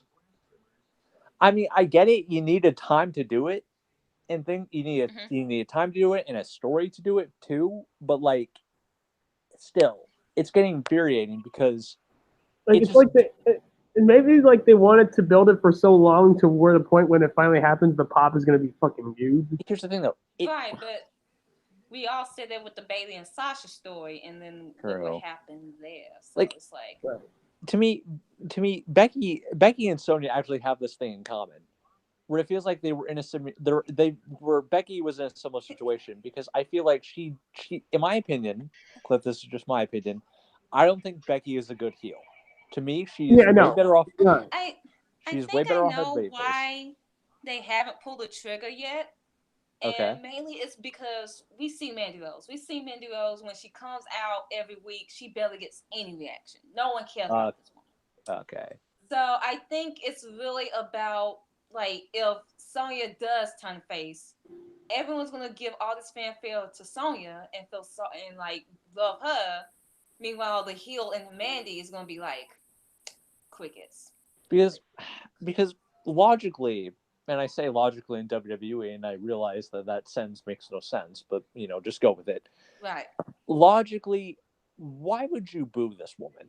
Honestly, like, maybe that would help Mandy as a heel, honestly. Maybe, like, if you really want to do a storyline with Mandy and Sonya and you have Mandy healed up on Sonya, maybe that will actually get her heat. And I can see it also as another thing, and maybe they're not ready to pull the trigger on either one of them yet and split them either because they think, oh, they're both needed right now. Like, it's like we're not ready to split them two up because we're not sure if either of them can go off as single stars right now. See, Mandy, I understand that. Sonya? But Sonya kind of proved that in her match with Io when the worlds collide to it, that she can go. In fact, any rough spot you could say Sonya has, which sure, there are probably a couple, she could get better on. Exactly. Like, the only real rough spot that I saw from Mandy was that Shoten that she tried to do on Naomi. And I could also see it as they need a quote-unquote credible heel women's tag team right now, seeing how the Iconics aren't that, and even though they're not doing any tag matches. Right, but here's the thing. Here's the thing. They will have one eventually when Nia comes back in Samoa Slaughterhouse. Yeah. But that's the thing. When is that? That's gonna be a while, though. Yeah, you're right. That's gonna be a minute. Let me just say one more thing. We can move on. If the Sonya face turn does happen down the line, I want it to affect Mandy's Donuts. I want Sonya to be doing the Mandy's Donuts. Because I want donuts. No. I love it too, but I want it to be kept in kayfabe a little bit. I want Sonya to be. I know. Sonya can redo the show and replace Mandy with someone better, like Liv Morgan. Imagine Liv Morgan. Yes, please, God. Liv and Sonya on. If anything would Liv and Sonya would be pizza, honestly. Oh. Because my whole thing is that this falling out affected their friendship, and so it'd just be Sonya doing the Mandy's Donuts by herself for a bit. That's where my thought process was going, but my thought process is upgrade Mandy. You Liv. Yeah. Yes. Yeah, I was gonna say Riot Squad could be a credible heel team, but I forgot. They probably split the entire Riot Squad up. And Ruby's still out with the shoulder. Yeah, exactly. And by the way, the Riot Squad reunion, Up, Up, Down, Down, was incredible. I haven't seen all of that yet. It's so good. The fact We that had you Bailey broke the versus Nikki Cross, which was a really good, fun match, and Bailey won. And she did the elbow drop and looked straight at Alexa. Meanwhile, apparently, someone on Twitter said Alexa looked like a latex condom. That was well, She did. See, I said her top looked like Pepto-Bismol and the bottom looked like a latex condom. Yeah, why you have to wear that? She ain't got the curves for that. No, they're only doing this because like they know she doesn't have curves, so we're just gonna really have her wear stuff that really hugs her ass to where it looks like she might have an ass. You know, they're desperate. Yeah, I just had to say. Imagine if you made Alexa. Imagine you made Alexa come out to the stuff that Mia Yim wears. There'd be nothing there. She's just like, guys, am I sexy yet? Am I sexy yet? Okay. Let's get off this. Yeah. But yeah, this is a really fun, good match. Nikki Cross is getting over, and I'm interested where this view with like this thing with Alexa is leading to, because it could be typical Alexa turns on her after she loses to Bailey, or it could be Nikki Cross turns on Alexa because she realizes Alexa is manipulating her. How does anyone fall for a white girl manipulating them? I do not know, but yeah, that's a whole nother conversation. I honestly thought this was going to lead to Alexa turning face and then go after the tag titles, and I was immediately wrong. Alexa Bliss is a baby face to be such a failure. Dude, I don't think Alexa as a face is gonna work long time. I think her as a heel is the way to go. Dude, totally. She brings back. And she's mediocre at that. She brings back the Miz and the pom poms. The Miz face, except the Miz is actually good. Alexa as a face, she brings back the blue gear and the pom poms. Dude, glitter. She ain't bringing that back because that almost got her fired. It's like if John Cena turned babyface and he brought back like the little red trunks. Shut up. But yeah, that was Raw and SmackDown for you. Now we get to the Here we go.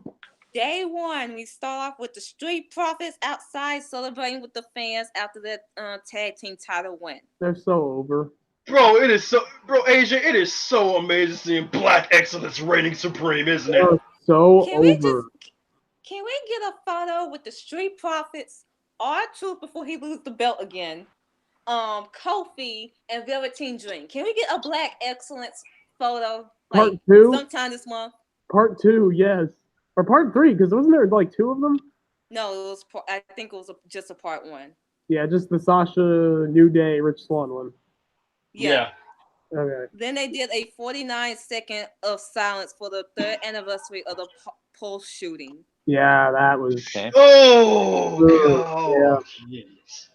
Yeah, it makes sense. Yeah, I figured they would. And I'm glad they did though. That was a classy move. Like the Undisputed Era comes out. Cole says in 2019 the Undisputed Era will be draping in gold. We gotta talk about the shirts. We gotta talk about the shirts. Their shirts are ugly. I'm not. No. I haven't seen them. What do they look like? It's like you remember CM Punk when he had a yellow shirt? What? The one that had that that one didn't look too bad, honestly. Like that one didn't look bad. I just don't think yellow works for a shirt. Like it's the base color. I just nah. It didn't look good. Oh, so yellow was the base color. Ew. Yeah, the base. Yeah, it was ugly. Ugh. It says winning the NXT title is only the beginning. They are going to remake the NXT into the Undisputed Image. They debut a new NXT TV intro that's only made of Undisputed Era clips. Which is beautiful. They put a notice on the tag team champions and the North American champion because they are coming after those belts. Nobody can touch them. Not anyone in the locker room. Not Real Regal. Not even Triple H. Dream. Okay, Adam Cole, you need to chill before Triple H come out there with that shovel. Bow down. Dream is out and says that Cole looks good with the NXT title, but it will look better on Dream paired with the North American title. Yes. Okay, can we talk about our boy Velveteen out here? Because this man has been wilding out on Instagram. Dude, we gotta talk about that. This man has been wilding out. Someone he is said, saying this all within his character, guys. He is We saying know. this in We character. know, but still. some The people man don't. gives Some no people He is don't. right working, now. y'all. Some people He is don't. I know I'm working being his worked, but still, Asia, I can still say he's wilding out. I don't He remember who. is. I don't remember who said this, but someone said that Velveteen Dream is like the Dennis Rodman of pro wrestling. Yeah, he is. He's He causing really controversy. is. Yo, this man said on Instagram talking about him making a portal with Captain Killer. I was like, whoa, what? Oh, Whoa. He's dude. right and he's wrong. It is like part of it is on the actors, the quote unquote actors, the quote unquote wrestlers, to get something to make basically like, even blaming the the- shittiest of shit work. He's blaming the But Yeah. it's performers also for- on the directors that have the great scripts in order for the actors to be which able to do it. this So has it's to be. both. Which this is definitely shade of John Moxley because this is like the exact opposite of what Moxley talked about. Yeah. Because Moxley's like, I oh, think we we shouldn't be actors, we shouldn't have scripts, blah blah blah. I think it's a mixture of both. The wrestlers, because you can have a great script and not be able, and you that shitty ass actor, shitty ass wrestler, not being able to get that great. I've seen promos where Charlotte has been given great lines, but she has fucked it up. Yeah, she has delivered them horribly. Like, you gotta believe what's on the paper. You gotta believe that you're saying it. And you could be a great actor and have the shittiest of script. Yep. Right. So The Rock. he's Dude, right, perfect he's example wrong. is The Rock. The Rock made everything fucking work. So he's right He and can give he's us wrong. stupid stuff. But I don't care what his opinion is. I just love the fact that he's working everyone and he's got everyone fucking offended. It's hilarious. Incredible. So yeah, I just love that. I just love that about Dream, and he should have that title forever. Yeah, but I really would like to see him drop it to Isaiah Scott, though. I'm very. When we get to who might be taking the belt off them. Roderick Strong says Dream doesn't deserve to be North American champion. Riddle Why, Roderick? Why doesn't he deserve to be North American champion? Everyone. Please explain that, Roderick. That makes no sense. I'm sorry to interrupt, but that sounded a little bit homophobic, if you ask me. What do you mean? He just said he doesn't. No. Just think about it as Dream's character. Like, think about how Dream's character is, and think about what Roderick said. I have to say, I caught on that shit instantly. Please explain that, Roderick. Please. Like, you get what I'm saying, Asia? Yeah. Yeah, like it thought that was like, whoa, hold up there, Roddy. You need to back up for a second, fam. Back that up a little bit. Riddle comes out, says he beaten Roddy at TakeOver and beat Cole before that, which he is right. He has. He is right. He did. But why isn't Matt Riddle feuding for the World Championship yet? But you know who he hasn't beat? He hasn't beat Dream. Tyler Breeze comes out, says he's tired of the Undisputed Era, taking credit for the NXT brand that he has created. Later on, it would have been Matt Riddle, Dream, Tyler Breeze versus 3 members of the Undisputed Era. Yeah, but somebody kind of threw a monkey wrench into that. Mm-hmm. Damian Priest defeats Raul Mendoza. I'm gonna say it now. I'm digging Damian Priest. I like it. I like it. I like his entrance too. I'm just gonna say though, Damian Priest sounds like the lead singer of a late '90s new metal band. Couldn't you have said the same thing about Punishment Martinez? True. Like Damian Priest sounds like Mordecai's brother. Oh God! That's what. But anyways, go on. Go on. Okay, Real Regal is on the screen. He announces there will be an 8-man NXT breakout tournament exclusively for the talent that has not been on TV yet. The winner will get a title shot of their choosing. Can I mention what? Can I mention? Dope as fuck. Can I mention my first big up for these tapings? One of my favorite things. These tapings really do stress the new generation of talent. Like there is so much new talent on these tapings. Exactly. It's great. Like you got the homie Jonah Rock in there.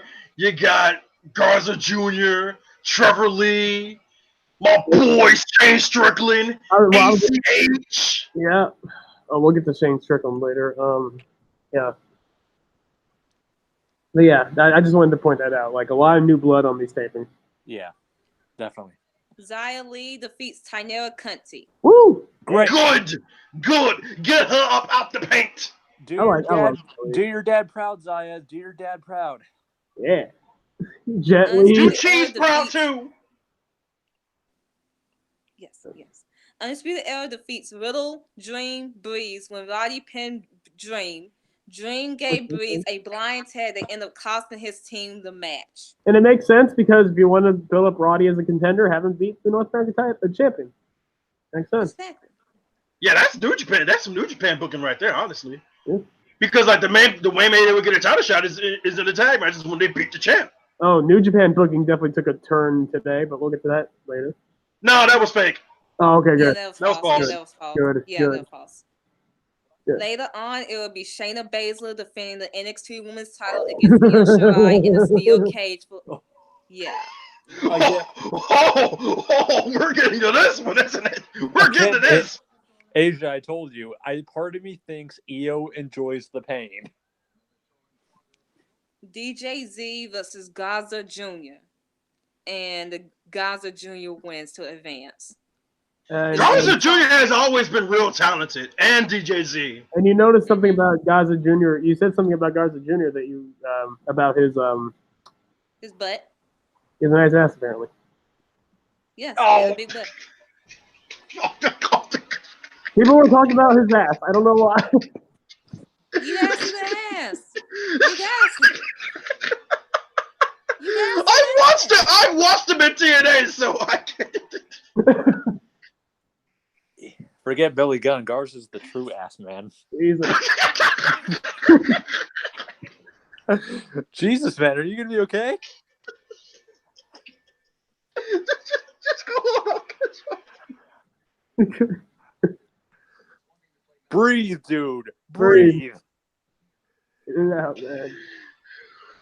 Okay. All right, I'm composed. Okay, we're good. Okay. Street Profits defend the NXT Tag Team titles against the Forgotten Sons. Match ends in DQ when Jackson Riker interferes. Oni Lorcan and Danny Burch make the save and let it be known they want a title shot. Yes. Bro, why are the Forgotten Sons still a thing? Dude, this is a good sign. The Forgotten Sons are not the next challengers for the takeover. They seem like they got out of the way quickly. Thank you, God. Yeah. Thank you, Zamasu. Woo. Keith Lee squash match. He defeats some guy named Nikos Ricos. Oh, I saw this. He hits it with the pounce and then hits it with that, and then hits it with ground zero. His life, that man's life is over. Like those gifs where like the soul just leaves the body. That's what fucking happened. And you know who else is over? Keith Lee is hella over in Full Sail. Oh, push him to the fucking. Bro, give this man, bro. I want him and Adam Cole to feud for the NXT title. Let that be the NXT title match at freaking Takeover Toronto instead of Cole Gargano 3. There are very few people more over than Keith Lee on NXT right now. Am I not wrong here? I get. Okay, in NXT's defense, and I barely defend NXT booking, especially when it comes to that women's division. When it comes to why they didn't do Cole Riddle or Cole Keith Lee, I guess the defense is they don't want Cole to automatically lose the belt at the next takeover. Right. So they'll just have the Gargano rematch, and then Cole retains, and then he could drop it at the next takeover to a Matt Riddle to a Keith Lee. That's the only reason I could. Yeah, you know, I can understand that because they waited so long to put it on Adam Cole. They don't want it to be real. They don't want it to be short. They don't want him to have like a Gargano type of reign and losing in his first defense. Okay. Right. Exactly. Mia Yim defeats Aaliyah. Kushida facing Guy. We'll get to that. Speaking of Mia Yim, Asia, you and I need to talk about this whole thing with Vanessa Bourne out here trying to slut shame my waifu. Oh yeah. This raggedy thought right here. Although Mia Yim basically ended her after that. Ooh, it don't matter who. I was so upset when I saw that. I was like, this raggedy heathen. You defend your girl, Jarvarus. Defend your girl. I don't girl. see the appeal of Vanessa Bourne. Maybe I will in the future, but right now, she dressed kind of like. That's the thing, Jarvarus. You hated Vanessa Bourne already. I hated her already. This makes me want to toss off a cliff. Jeez. Of all people that did this, it was Vanessa Bourne. Of all people to do this to, she does it to my waifu. Where is my baseball bat? Right here. Yeah. Kushida defeats a Jabba. Damn, Kushida went from Drew Gulak to Jarvarus. Welcome to NXT, Isaiah Swerve Scott. Yes, Swerve! Oh yes, Swerve. I'm telling you I'm predicting this now for the takeover and for Survivor Series. Dream is going 1-on-1 with Isaiah Scott. I want it. I want Isaiah Scott, Swerve Scott. Let's fucking go. Honestly, his name's grown on me. Yeah, I like his name. Yeah. I like his It reminds me of Travis Scott. So you know what? I'm cool with it. I like the theme song. I heard of it, like the snippet I heard. Shane Strickland has never had a bad theme song. He really hasn't. And you know what makes them even better is him dancing to the theme song. Oh. I still wish they would let him come out to his first thing, the one with Shaka Khan. Oh man, I love that one. That won't happen. I wish they bought the rights to This man used to legit come out to Shaka Khan, Asia. It was the greatest. Yeah, I've shown her. It's the greatest thing ever. Oh my god. Trevor Lee defeats. Fuck that. You know what? I was mad about it at first, but then I didn't know who it was. But then I looked up his Twitter and I was like, oh, Trevor Lee. Okay, I'll let it slide because hey, I'm a big fan. I'm a fan of Trevor Lee. I've been watching Trevor Lee since his debut match in PWG. Oh, so I was like, all right, I'll let it slide. He's an amazing heel, dude. My God. Exactly, like he can kill it as a heel. At first, I didn't get the appeal, especially when he was a babyface. I never got the appeal of Trevor Lee, but him as a heel, yes. He is the biggest piece of shit as a heel. Such a dick bag. I mean, bro, in PWG when he was the X Division champion, they literally called him TNA Superstar Trevor Lee. It's all he had to do, and he was the most hated man in the building. All he had to do was talk about him being in TNA, and they were like, "Boo!" Okay, so you can continue. Bianca Belair defeats Diamante from LAX in Impact. Not only beat her, destroyed her. Bro, Bianca Belair has been on one, man. She's been squashing people left and right. Her losses to Mia Yim have pissed her off to no. Bro, it has broken her psyche. Man, I mean, you got to give her some momentum after what you did, after what they did. Yeah. Give us some momentum. Bro, she's out here, she's like, you know what? I'm sick of this. Y'all give me 2 title shots. Y'all had me get choked out twice. Bro, everybody get in these hands. Nobody will survive. I'm chopping now. It's bad enough she got to play secondary heel again after someone just turned heel because they. I swear, Bianca's like, fine. I'll just be the best heel in NXT. Next thing you know who taps on the shoulder is like, they turned you too? It's like, yeah. Roderick Strong defeats Tyler Breeze. I cannot. I actually cannot wait to see that match because I know that match is going to kill. That match is going to be amazing. I think they got like 15 minutes too. So oh yes. Oh yes. Bro, say what you want about Roddy, gimmick wise, but yo, that man can put on one hell of a classic match. His match with Matt Riddle was insane. ACH defeats some guy to advance. Yes. Damian Priest defeats Blanco Loco. What is with these names? Good lord. These names are freaking weird. Wait, what? Like, bro, just let them keep their indie name, bro.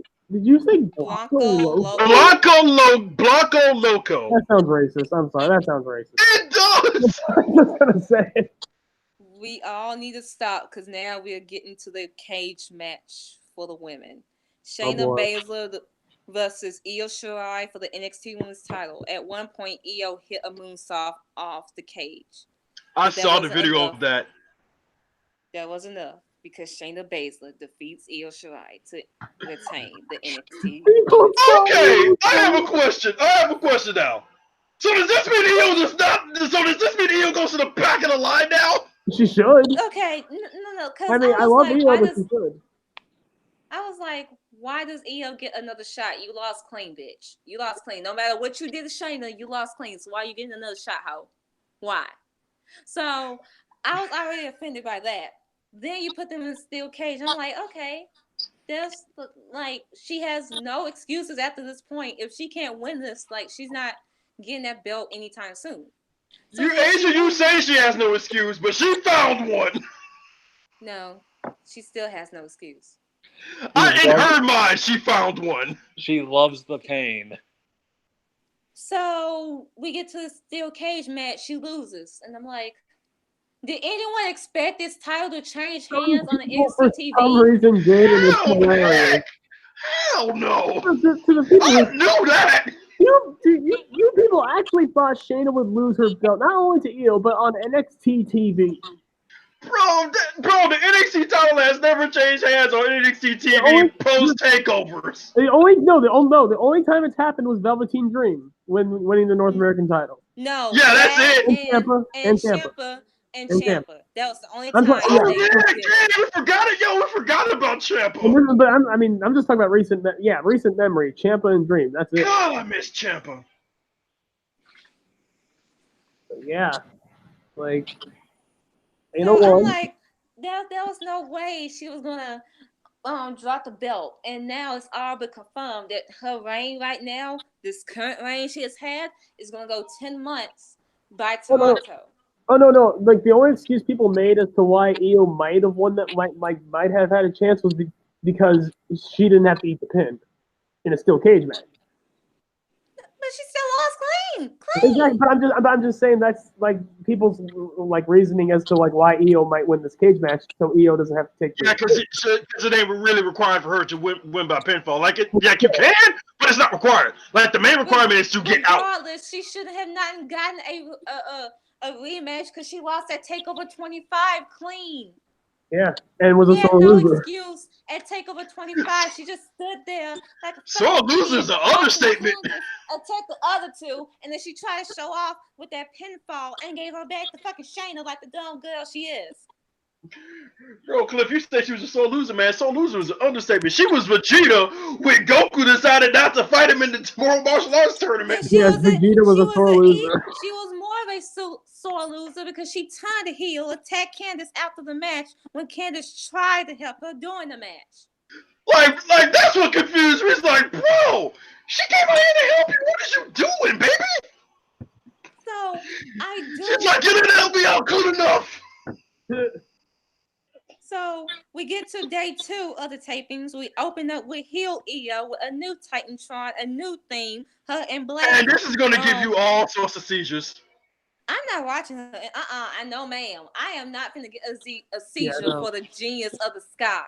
No, ma'am. I don't blame you. Yeah, I don't blame you at all. They need to rethink that entrance, man. Yeah, fam. Like no, I like the Titantron. It's bad enough that that's the Titantron, but they turn the lights off when they do it. Bro, you was asking people for epilepsy to go into seizures. I like the Titantron. It's just like don't flash it like that, man. I have minimized my life in order to have avoid seizures, and now I have to watch wrestling and I see this entrance. No, ma'am. I'm sorry. That's Like it's somehow it's somehow worse than Nakamura's entrance. Change it. I'm not yeah, man. You're gonna have to change that. It's bad enough that you have the flash. It's bad enough that you have that type of Tron doing the flashing and stuff. But bro, then you're gonna make it completely dark. Damn. Y'all asking for these people to have seizures. Hey man, Io's a heel in that. Hey man, Io's a heel. She don't give a fuck about your health. I know Io's a heel, but she ain't trying to be no murderer out here. Then they're gonna have to pay for my bill. I swear, yo, WWE better be ready to pony up on bills, on them hospital bills, because boy, they're catching lawsuits. So one of my biggest complaints about Io Shirai was mainly she needed a character. She needed some presence when she comes down to the ring, and they actually did that with a heel turn. But I will say, a heel turn does not fix everything. You can have a heel turn, and then you can still have shitty booking after that. Also, Jarvarus, she was wearing her old Lucha Underground gear. Oh, I know. I saw it. Yeah, I saw it. And you saw some of the pics, right? Which AJ, that was one of your complaints was, hey, she needed new gear. She got new gear. Yes. That's why I think I'm like, yeah, she got new gear. It is not even new. It's the same gear she wore on Lucha Underground when they beat up on Pentagon. It's not new. But I like her being a heel. I just hate, number one, Bianca has to be a secondary heel, and number two, how we got to this heel turn. That's just my main complaint. And three, yeah, that's messed up. I feel bad for Bianca Belair. Bianca Belair is like, yes, I'm heel. I can be the number one heel in the company. And then heel just taps her on the shoulder, just like, come on, fam. I mean, fairness to Io, she can't help that she has the spotlight she does. It's like she can help. Maybe have Io have some charisma and some presence as a face, and you wouldn't have to turn her heel. That's just my thing. I got it. I love Io, but man, I hate to admit it when Asia was saying that, but I gotta agree. I got to. Especially with that shitty Titantron and that shitty theme song she had. Ooh. After about 5 minutes of waiting, Io Shirai says she doesn't need any friends. She doesn't need any of us. Drops the mic and leaves. See, this is what happens when Kyrie leaves. Io just turns into emo girl. The 5 minutes of waiting. Here's the thing, Asia, it's Io's fault that Kyrie left. It is a fault. Oh God, it is a fault. Bro, how much you want to bet that Kyrie Io did all this on purpose? And you still failed. That's the thing. You couldn't get And you still took the L. Part of my master plan. I mean, I didn't win the title or anything, but it was all part of my plan. Is this some Johnny Gargano shit? And like Gargano can take Alistair to face Ciampa for the title, and he still failed. Gargano. Oh, jeez. Oh my God. Bro, so you mean to tell me in this whole feud that Shayna might have been the babyface? Yes. So that means my tweet. I was right. I was right in saying what I said about Shayna. I said, quote, the women's division can die a death because I stand a bisexual queen. Oh my goodness. But I honestly I always thought that is Shayna, but I was never confirmed. Yeah, it's hard to confirm now. But Matt Riddle faces some jobber, but after the match, number one of who appears on, because there are like 3 returns on his tapings. 4 actually. Killian Dane runs in and attacks Matt Riddle. So basically, Big Damo's mission now is to murder Matt Riddle. And he came out in his like street clothes, so maybe they won't maybe it'll be like him as Big Damo sort of. Bro, they completely split Sanity, by the way, because he was on the main roster. Alistair Wolf's with Ring Cup down there, NXT UK, and Dane is here. Dane is on NXT. Sanity really flopped, man. Holy shit. Killian Dane puts Matt Riddle through the cage. It was sick too. Like there's the clip. He puts him right through. He powerballs him right through the ramp. Oh no, he did a senton. Oh. He did like a senton while Matt Riddle was on his knee, and you could hear in the clip Morrow going, "Mamma mia!" Because the person filming it was right by Morrow and not like the commentary table. So again, basically, Killian Dane's mission in NXT is to murder Matt Riddle. Yeah. Why? I don't know. How much you want to bet Goldberg paid him off to murder Matt Riddle? Yeah. Please let that. How dare you, Oldberg? Why would he pick Killian? I mean, whatever. Maybe Killian Dane was a big Goldberg fan. Kushida faces a returning Apollo Crews. That's return number 2. Actually, I'm very fine with Apollo coming to NXT because I still say he never should have left NXT. I love it. Yeah, he should have never left. I love it. Yeah. And defeats Apollo Crews. Well, they are trying to build up Kushida for something. It's Kushida. What do you say? I mean, I'll be honest. NXT has made Kushida tolerable. I just don't care for him. I just don't care. I mean, one of his matches were good. And Asia, you say you don't care for him, and you never watch his New Japan stuff. Yeah, you never watch. I mean, I could not watch a New Japan stuff and then try to watch you NXT and then just be like, no, I'm just saying, like that man was so OP, he would make Gargano blush. Yeah, like, Gargano would be put to shame. Like, your problems with Shayna would be nothing compared to the problems you would have had with Kushida. Kushida was just... Yeah, he was the Shayna times 2 of that division. Times 2? Times 1,000. I'll continue. Adam Cole is out. We are all aboard the Bay Championship Tour. Cole is a fighting champion. He will fight anyone, anywhere, anytime. The title is on the line against this gentleman, quote unquote, a Johnny Gargano fan. Good. That's to be the first mission. Beat up all Johnny Gargano fans. That does not happen because the fan isn't alone. Gargano comes out and Cole and Gargano brawl into the crowd. No match. Of course not, because we can't have nice things even on NXT. We can't have fans being beat up. Why? Street Profits versus the Oni Lorcan and Danny Burch for the NXT tag titles. Now this match, I'm really looking forward to. Mm-hmm. After the match, Kyle O'Reilly, Bobby Fish come out to indicate their interest in the tag titles. Okay, I'm fine with that. With this being the takeover match, but I got a question: is Kyle gonna make it?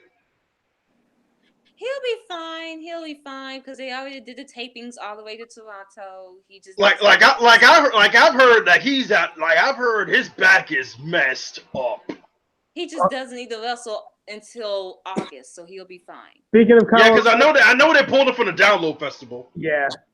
Speaking of Kyle O'Reilly, one more thing he did, he mimicked Angelo Dawkins stirring the pot. White people, can y'all not copy black? Like, can y'all not? Kyle, I love you, brother. Just stick to the guitar thing. Yeah. Just stop. We love you, Kyle. Just stop. Gargano Cole brawl their way from the back. Gargano makes Cole tap to the Gargano escape. What? Like I know you told me why they're doing Gargano Cole 3, but rubber match. Cole better fucking win too. By the way, this will be Gargano's 15th takeover. Oh, this man got it. Oh, jeez. Mr. Takeover. Is he trying? He's trying to be Shawn Michaels with the show. Oh, he really is. People are comparing him and saying he is better than Shawn Michaels. Dave Meltzer. No. Wait. Was this Meltzer? You have to look at it from 2016. Every performance he has had, even on the takeovers, even in tag matches, even with DIY, has he had a bad performance? No, he hasn't. I'll give you that. He has not. Match of the year clinics has like everything. Here's my issue with the Shawn Michaels thing, though. The matches are being produced by Shawn Michaels. Yeah, exactly. That's definitely it. And another thing, he's being given like 30 to plus 40-minute matches with multiple kick out. I'm just saying, like if Roman Reigns is getting this type of this type of match booking, and y'all be ready to crucify the man. People will be crucifying, be hating this man, but yet since Gargano's doing it, everyone's loving it. And here's the thing about Shawn Michaels and Undertaker. Their matches only win upwards of like 25, 26 minutes at most, with a minimum of about 2 kickouts, 1 per pay. Yeah. I'm going to say right now, Matt Riddle is going to be the new Mr. You do not need to give me a 30-plus minute match in order for me to be able to say that's a great match with multiple fucking kickouts and you kicking out every fucking finisher. You do not need to be doing that because at some point I'm going to be like, okay, I'm going to have to go to the bathroom because you're doing too much. I'm just going to say right now, Matt Riddle is going to take over Johnny as the new Mr. Takeover. He's, other than his Cassius Ohno match, he has had the best match or like, at worst, the second best match on every takeover he's been on. It's one of those things where Johnny's style of wrestling, and I don't say this as an insult. I just say this as an observation. He's very talented, incredibly talented. The problem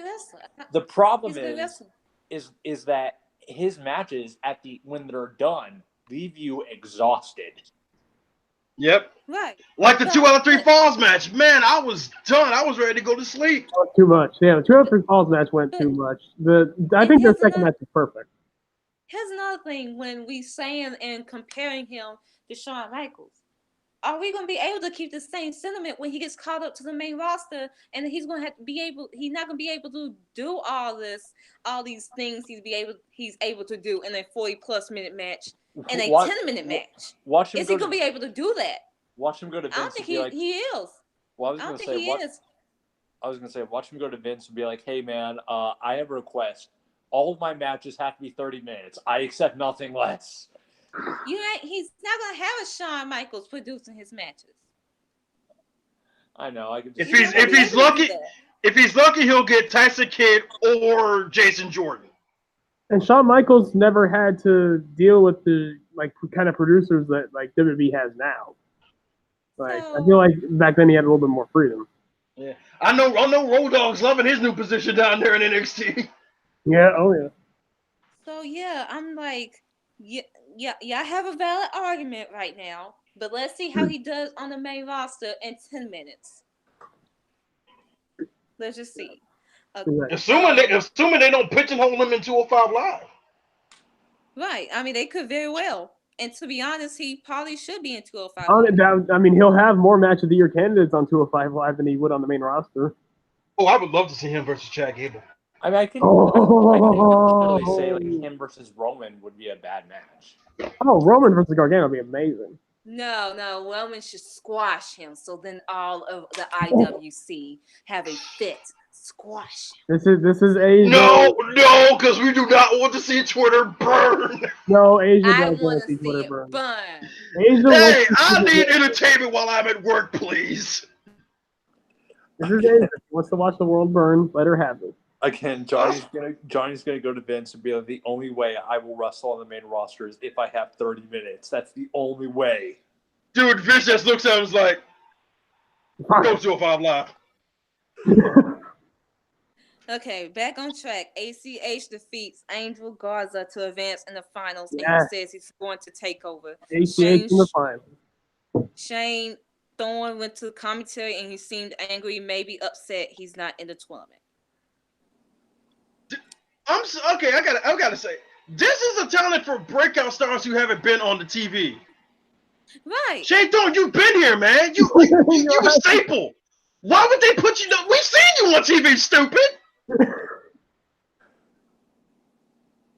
Like, look, I know you're feeling salty because your man's faked lied to WWE and said, "Hey, I'm just gonna take time off and spend some time with my wife and my new kid," and immediately went to New Japan. I get you upset, but fam.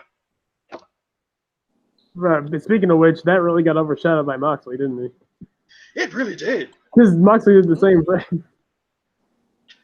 Xia Li faces Bianca Belair, and Bianca Belair basically squashed Xia Li. Yep. Yo, Bianca Belair is wild. She is manic. Hey, at least she's not using the hair. I mean, yeah, but I'm just saying, yo, Asia, your fave is wilded out. She's like, I'm done with everybody. Everybody's catching his hands. No one will survive. Shouldn't she be wilding out when she just lost to the flying saucer Mia Yim? Hey, what we're not gonna do is drag the HBIC I just did. No, that's what we're not gonna do. My wife does not look like a flying saucer, damn it. No. I don't get that. How is that an insult? It makes no fucking sense. Because of her 3-on-1. and she does that with the arms, duh. No, that's the woo. That's the woo symbol, man. No.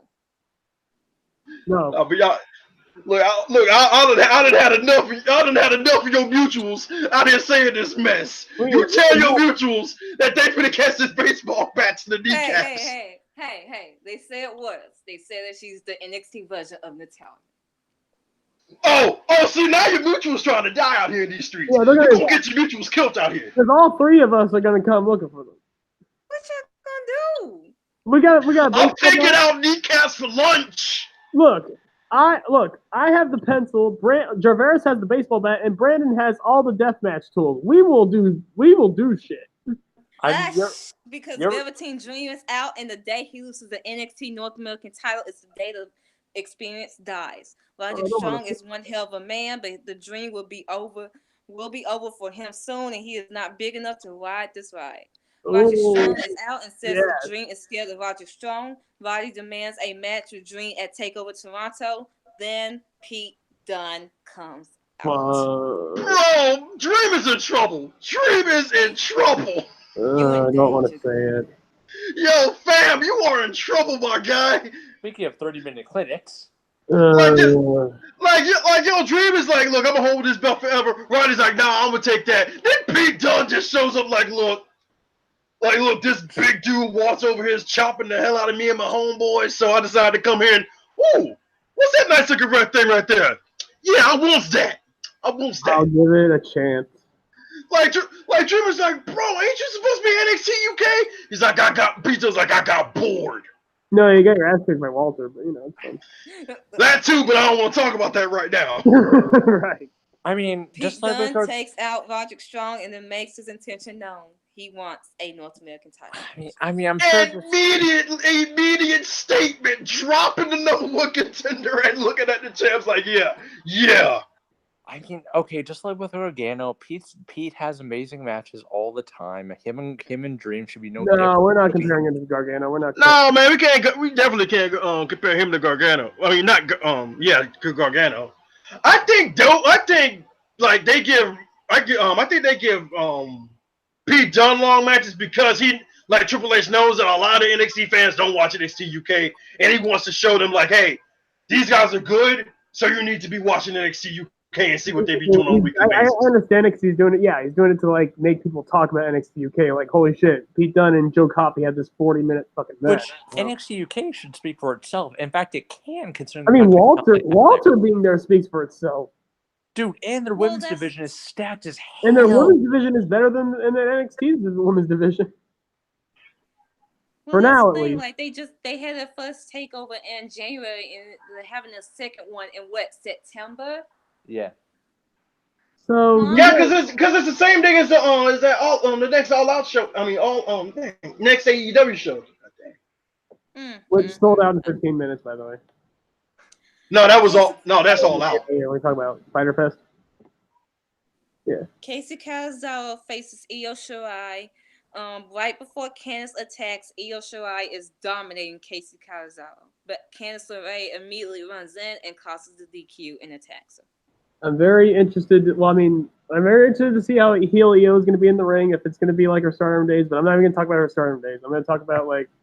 I'm thinking it will be like her Stardom days where she just bullies her opponent. Definitely less insults. Definitely more German suplexes. Right. Her Germans are sick, by the way. Oh, dude, her Germans are fucking great. Her Germans are hurt your ass. Damian Priest cheats to defeat Keith Lee by using. Oh, he cheated. Yeah, oh, shit! I had a problem with this because I thought he beat Keith Lee clean. No, he used the ref to like shield himself, and then he just cheated. I'm cool that just because Keith Lee's in a feud, okay? Dude, with a name like Damian Priest, how do you not be a bad guy? I swear, like, I was upset because I thought, like, Damian Priest beat him clean. Like, I like punishment and all, but dang. Y'all finna give him that type of rub? Just change his theme song to Bodies by Drowning Coal and the whole thing will be great. They don't have the rights to the song. I know. I'm just saying. Not anymore, at least. Well, no, yeah. Oh, okay. So Tyler Breeze faces Jackson Riker, and he actually defeats him. Forgotten Sons beat down Breeze post-match, and then this is my favorite return so far. Fandango makes the Dango, baby. We get Breezango in NXT, bro. I want Breezango versus Street Profits. Yes, Brandon. Breezango is in NXT. Oh yes, thank you. Yeah.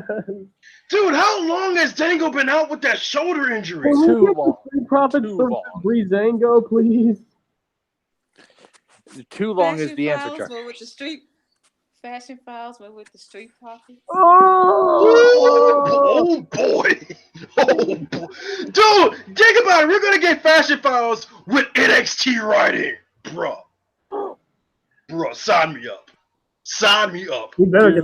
Fashion Files for the Undisputed Era. Oh, can we Adam Cole on Fashion Files? But yeah, think about this. We're getting Breezango booked by NXT. The good product. Oh yeah. Not usually the good product. Usually the good product. Except for the women's division. But I feel like they can fix that as soon as they get Shayna up out the paint. They might fix it with one of the things we're about to talk about. Oh, okay. So Stokely Hathaway is out to scout the next match. Yes. Which Trevor Lee defeats Bronson Reed to advance in the finals, and it'll be ACH versus Trevor Lee on TakeOver. Whoever wins. I have a quick question. Who do you guys think Stokely Hathaway is going to be managing? Trevor Lee. I'm thinking it might be ACH. Oh. Thinking Trevor Lee? Yeah, because I've been seeing it. Like I've been seeing his stuff on Twitter. Like he's always hanging out with ACH. Okay. Okay, next. Shayna Baszler is out. Says she got Mia Yim's message, and at TakeOver Toronto, it'll be Shayna Baszler versus Mia Yim for the Mia Yim is out. Says she got nothing to lose and everything to gain. This is a fight Shayna can't train for. Shayna says that everyone will see Mia is nothing but street trash. Oh, wow! Damn! I will say this. No, we gotta talk about it. Y'all give your thoughts, and then I'll give my thoughts on it. Okay, that line by Shayna, that was actually a pretty good burn, and shit, that's ow. What was the line? Wait, hold on. What was the line again? Said that Mia will be street nothing but street trash. Everyone will see that. That's almost as bad as what Vanessa Bourne said. No, nothing would be as bad as. Almost. I said almost. Get your thoughts out now, because I have my sentiments I and I have my good. Dude, they're doing it. They're doing it, and this is the only time I will bet against Shayna because I'm going full fucking blast on Mia Yim. I'm still not betting against Shayna, man. I'm still. I will. I'm going full fandom. I am going for my waifu. I am so happy for my waifu. When I first read these spoilers, I saw that, I cried. I was like, finally, my waifu gets this opportunity. Mia, finally. Mia, baby, don't choke, girl. Don't choke. Yeah, don't pull the EO and give your back to Shayna. That's all I'm going to say. I swear, waifu, do not pull the EO. Do not be stupid like EO. Do not do it. Do not give your back to her. Now, I will say this.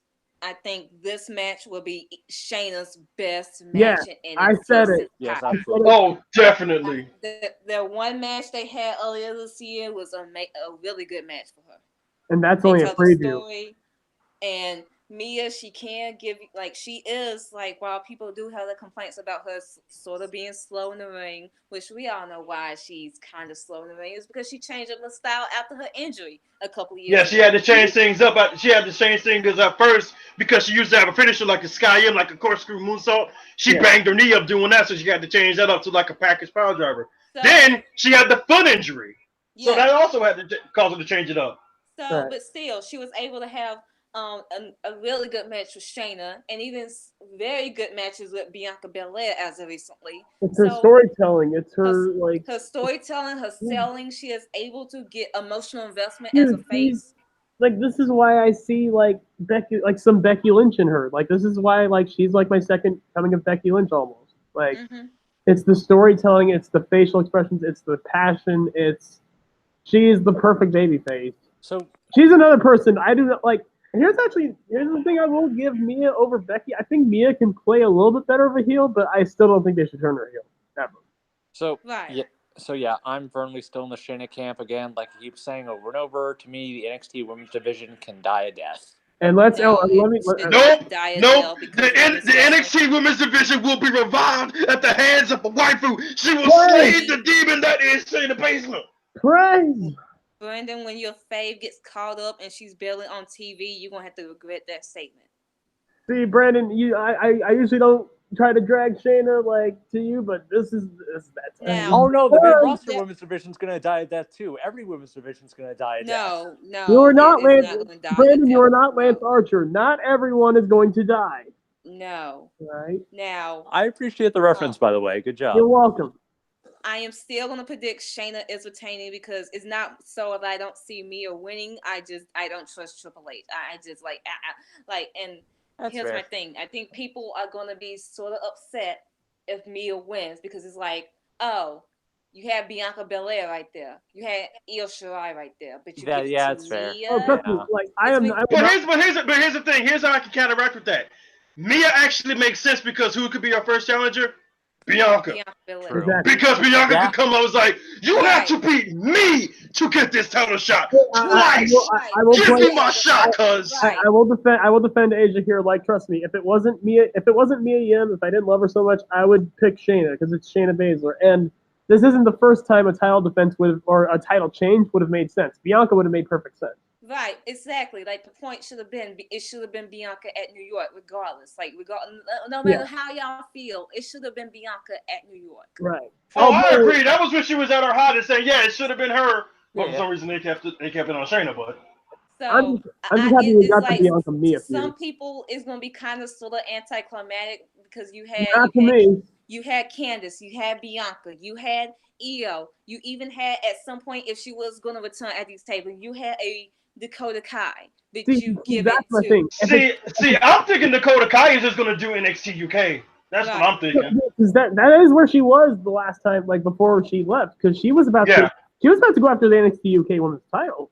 But I see why they're giving it to Mia because after the Mae Young Classic, she had "Please Sign Me" a chance. She is the first person that has pinned Bianca Belair. Recently, she even beat her twice, and she's getting over as a face. She's more over. Yeah, she's the first person to pin Bianca on NXT TV. Yes. Like she's gonna get the fans more behind her than they did for Io, than they did for fucking like maybe not maybe like. No, you can't say Kyrie, fam. You can't say. No, I was. No, you can't say Kyrie. I wasn't gonna say Kyrie. I wasn't gonna say Kyrie. Okay. I was gonna say maybe like right up there with Bianca because Bianca got a lot of support during that match too. Maybe. I think Bianca would get more support because of also on the outside of the ring stuff with the domestic violence. The domestic violence thing that happened. The great thing about that is that's definitely going to drive a lot of fans. That is like super sympathy. The crazy thing about like how over Bianca got is that she wasn't even officially a face and she still got that over. True. Which is insane. And Mia is officially a face. So yeah. Yeah, exactly. Like it shouldn't be Candice. It should not be Candice. Like I'm sorry. Honestly, Candice and Io, Candice versus Io should be on the takeover card. They should have a street fight. Yeah, personally, this should be a takeover where we get 2 women's matches. But I don't think it's gonna happen with how this card is looking like.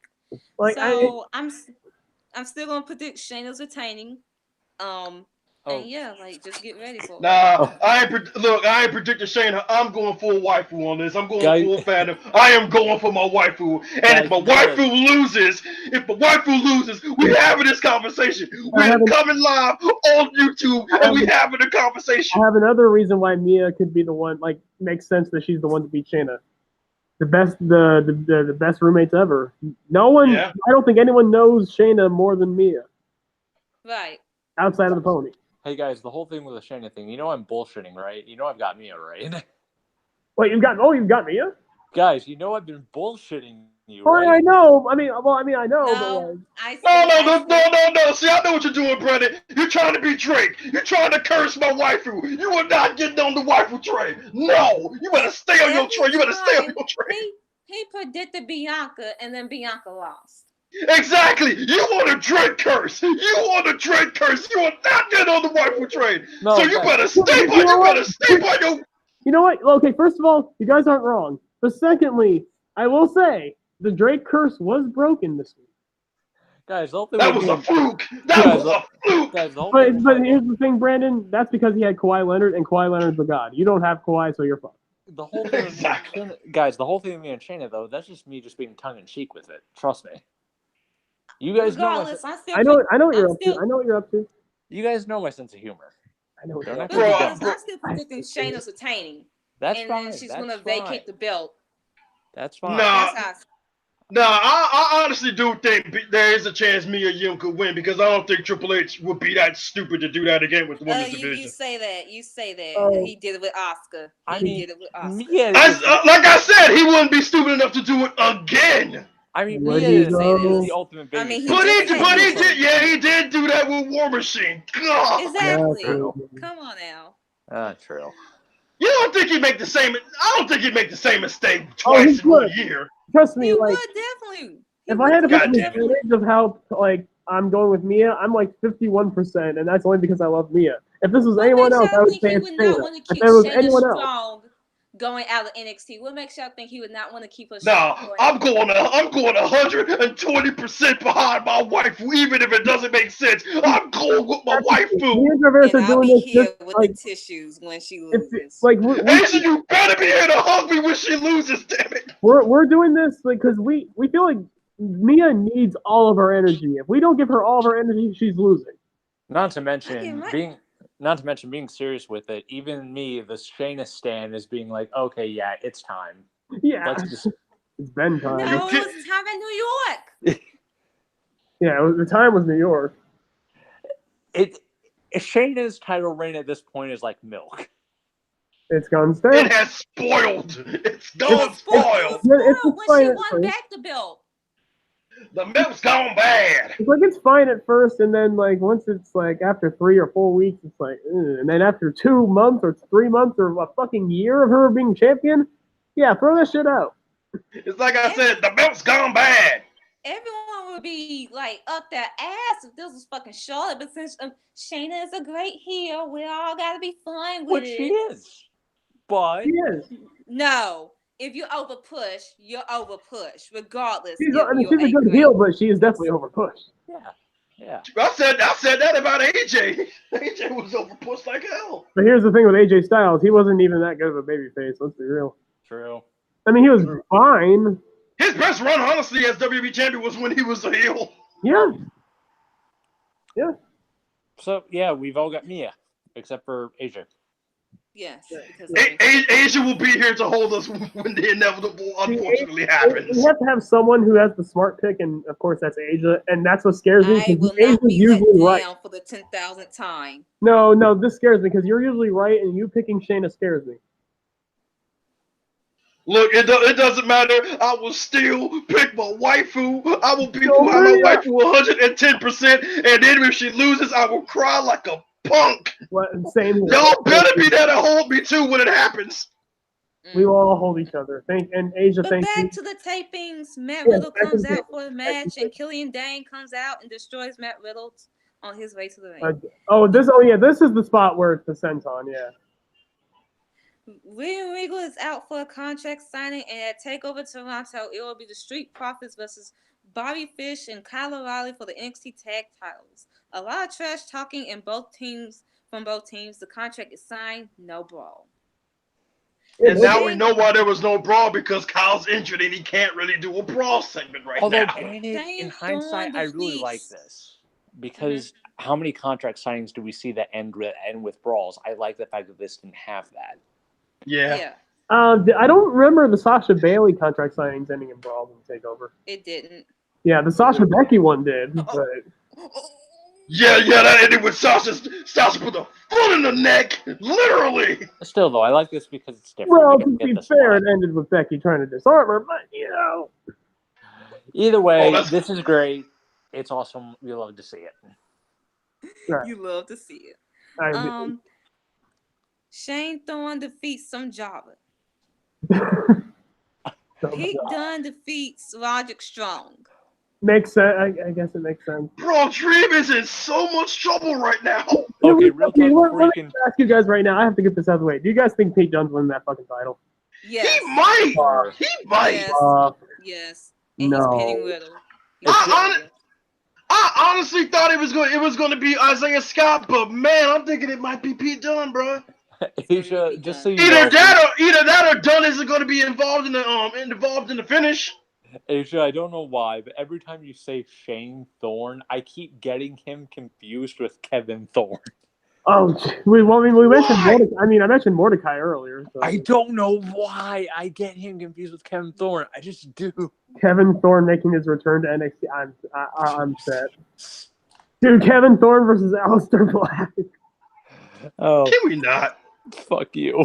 Yeah. But yeah, the only way I could see Dream retaining in this scenario is if Pete Dunne hits Bitterroot on Roddy, Dream tosses Dunne out of the ring, and capitalizes on an unconscious Roddy. I mean, yeah, you need that body Dream, in there.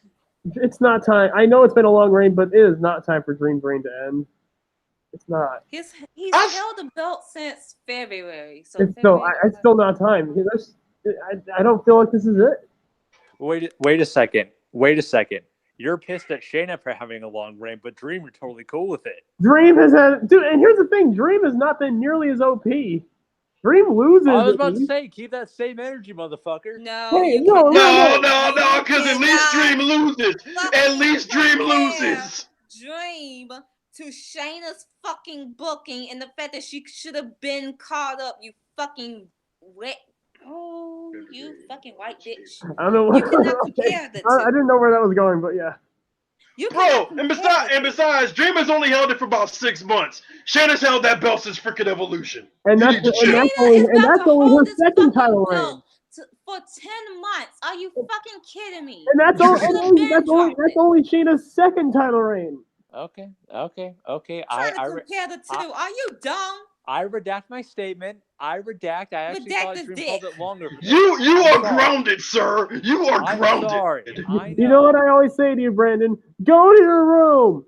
White people being sorry. Can you just go away? Sir, you are grounded, mister. Well, no more death matches for you, young man. Oh, yeah. Guys, I had a good run. You're gonna have to watch 80s Hogan matches. Yeah, that is your punishment. You are going to watch 80s Hogan matches for the rest of the night, sir. American ones or the ones he had in Japan? American ones. Not even the good ones. Damn, not even good Hogan. Exactly. Not even like Hogan versus Muda. Damn. You get Hogan at his worst. Muda, yeah. Okay, keep going. We're getting off track. Keep Hogan going. versus Earthquake. Anyways, what do we got? Velveteen Dream tries to attack Dunn from behind, but Dunn catches him. Roddy said it doesn't matter that he lost. It's still his belt. Dunn lays out Dream. And that's it for your TV tapings for day 1 and day 2, all the way to TakeOver Toronto. I'm really not into Pete Dunne anymore. I just want to say it right now. Damn. I just don't care anymore. Like, it's because of the Walter match, wasn't it? Not even that. Well, his reign, and I just something about like what is there so special about him? I loved him as a heel. Like, he was like one of the best heels in Progress. Like, I don't know where the disconnect is happening with me, but like it's just. It might be the fact that he's babyface. At first that was cool, but now it's just like, what is he like? You know how Asia says like, "What's Eo's character?" What the hell is Pete Dunne's fucking character? I don't know. He's just the guy that just bends fingers. He just bends fingers. You know what it is? Again, it's that classic whole thing where WWE, for whatever reason, has a problem writing compelling baby faces, but yet they're great at writing heels. Exactly, because Pete Dunne's heel character ever since NXT, ever since the first UK tournament, was the guy who would do anything humanly possible to win a match. Because remember, like in the end of day 1, he attacked his opponent in the semifinals, did the X-Flex on the stage, and then ran to the back so he could avoid Regal. Dude, I just thought of something. Feud with Regal was amazing. Actually, I just thought of something. Technically, you can't even say that they don't even know how to write baby faces because Mia Yim is a thing. Well, here's my thing. Right. When was the last time he was a heel? It was like he hasn't 17? 2017, I think. Like his match with Tyler Bate. That's when he was heel, yeah. Like, it's a Chicago event. Mm-hmm. Which is still a classic, by the way. So. It's still one of the best matches of the year. Well, Cliff, I understand your point of because I sort of do agree with you about some things about Pete Dunne. I will say his title reign, he did start off as a heel. he transitioned slowly as a face, and he did drop it to the right person. He While did, his yeah. title reign was long, at the same time, when he did have the belt, they barely started NXT UK, and then slowly when they have started it, and then he did I do feel like he should have dropped the belt to Zach Gibson. I will give you that. He should. Yeah, but I can understand that they didn't have the NXT UK thing yet. Yeah, because for some reason I feel like they didn't have him drop the belt to Zach Gibson because they were in talks with Walter. Because around that time of that tournament, I had heard rumors that they were in talks of getting Walter, but Walter at first declined because he didn't want to leave his promotion that he had, his old promotion WXW. I forgot there were rumors that early. I forgot. Because they were been trying to get Walter. Yeah, dude. Like, I completely understand that, and honestly, it worked out best because, dude, like the Grizzly Young Vets are still, to me, maybe the best tag team in the WWE right now. Like as far as being booked and just how their matches have been classics. People need to go watch those matches.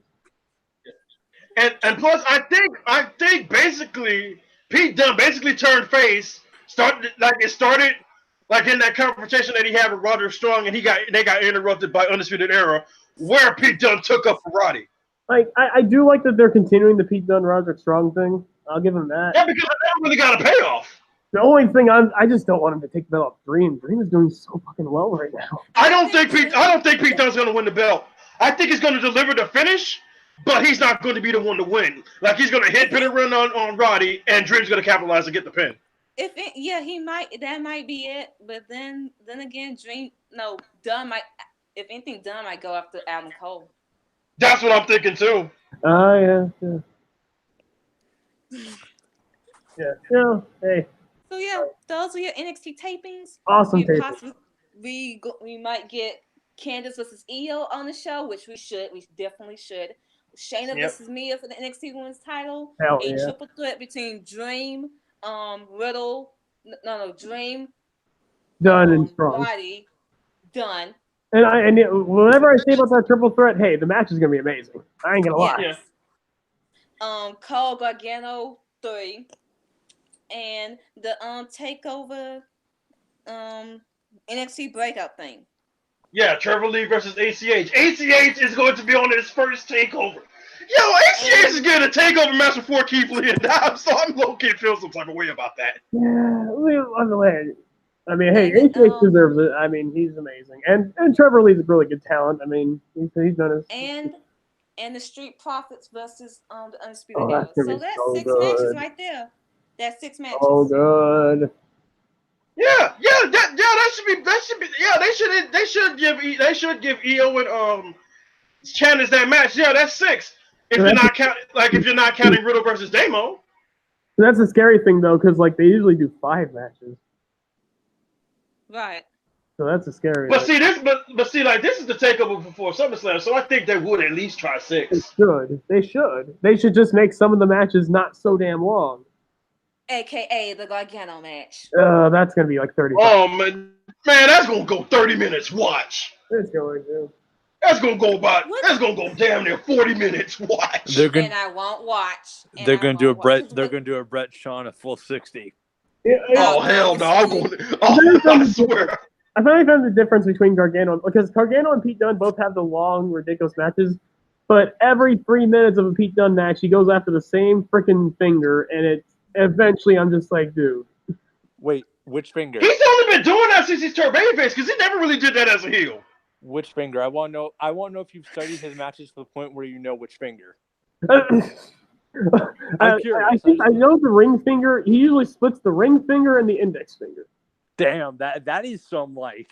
Yep. Yeah, I paid that much attention. Yep. It's basically the same fingers Marty Scurll uses. But without the snap though. Yeah. Okay.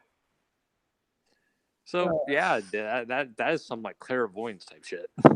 At least Marty's like comedic with. At least he's like when he does it, he like pretends he's about to throw up due to the sound, which is that's just ridiculous. Guys, no, don't just does it. Guys, I know. Sasha Banks go to Sasha Banks' Instagram story right now. Okay.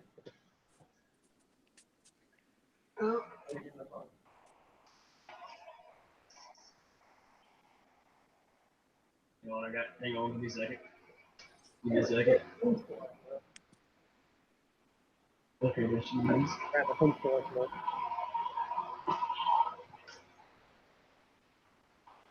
You got 90s prom night. Keep going.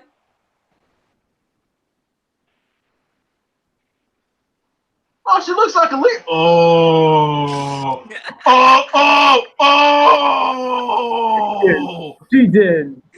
Oh.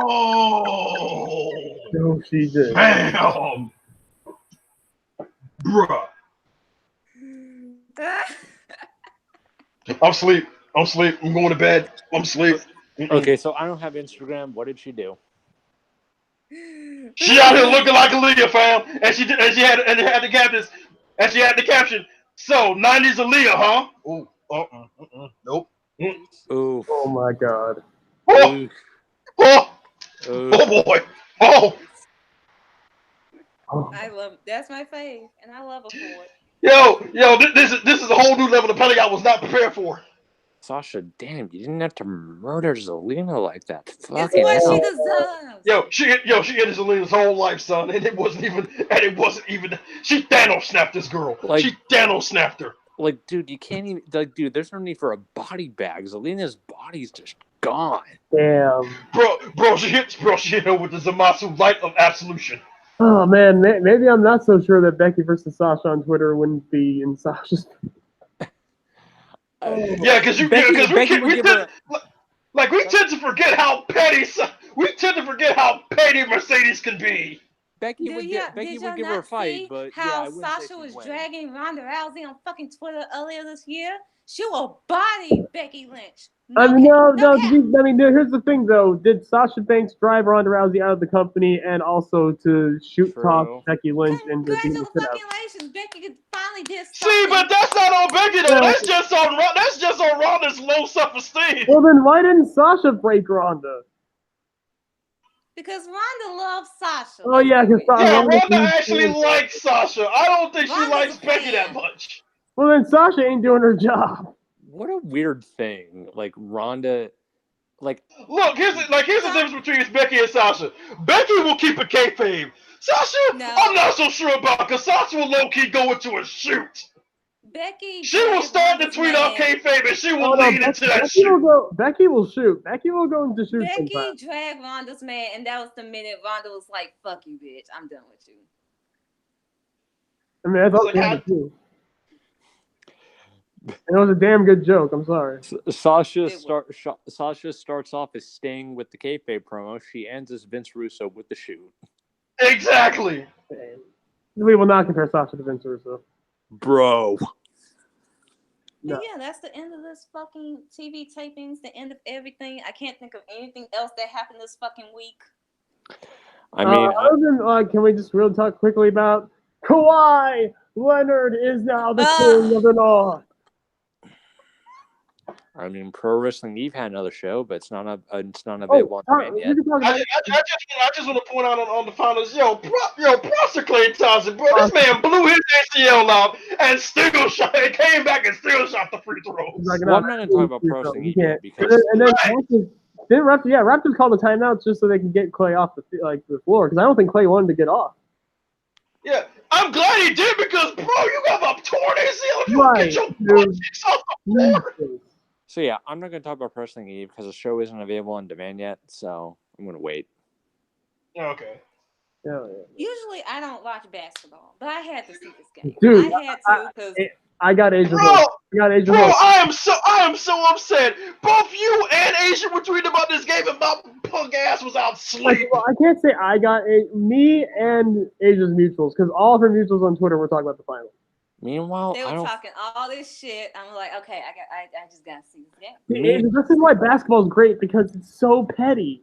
The pettiness on NBA Twitter is bro. I'm telling you, basketball Twitter is just as petty as wrestling Twitter. Maybe more. Meanwhile, I don't follow basketball. It's like that Philip DeFranco shirt that says sports. You don't know what the sport is. You don't know the rules. Just sports.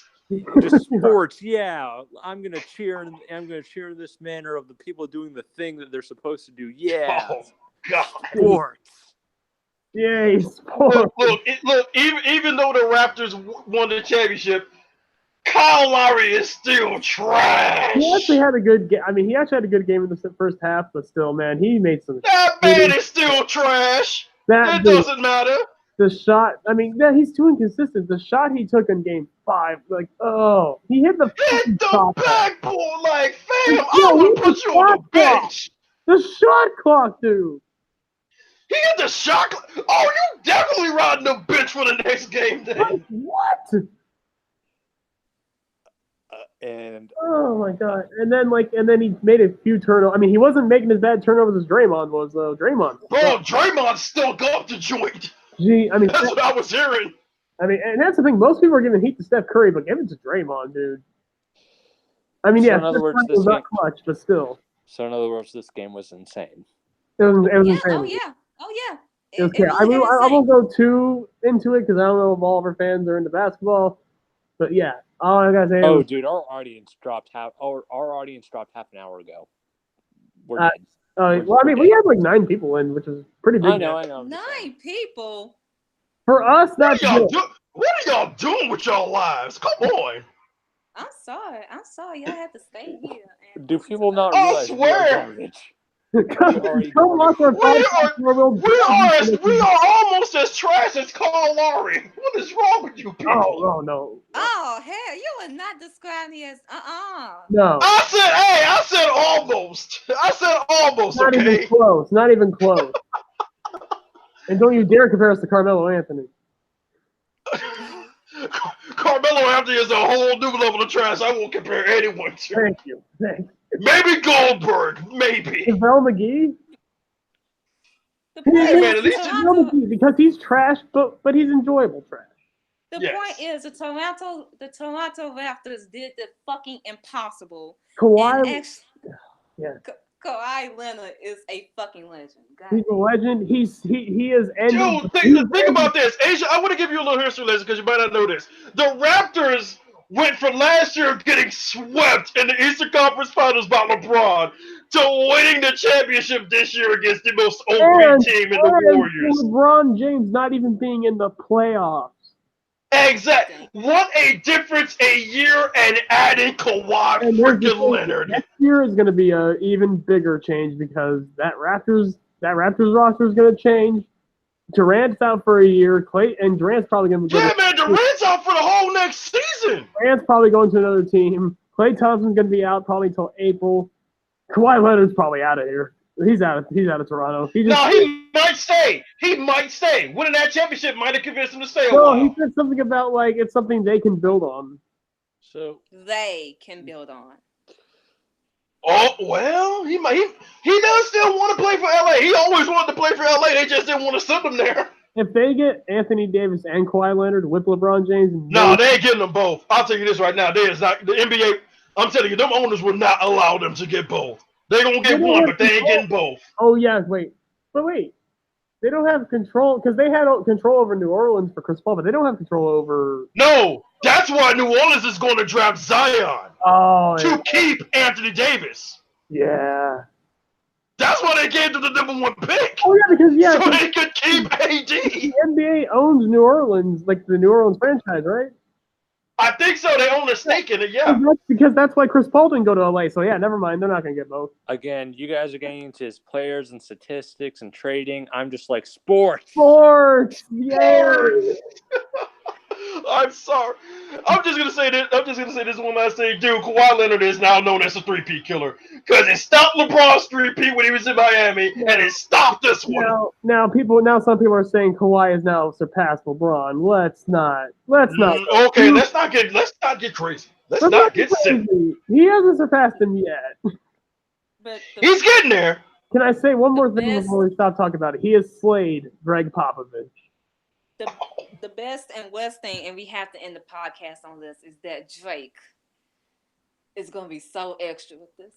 He's already. Oh, he already is. This clown had a post-game press conference. No. You watching that on Twitter almost made me mad that the Raptors won. Guys, he's basically part of the team now. Can we just be real? He's basically part of the team. No! You wasn't with them shooting with the gym!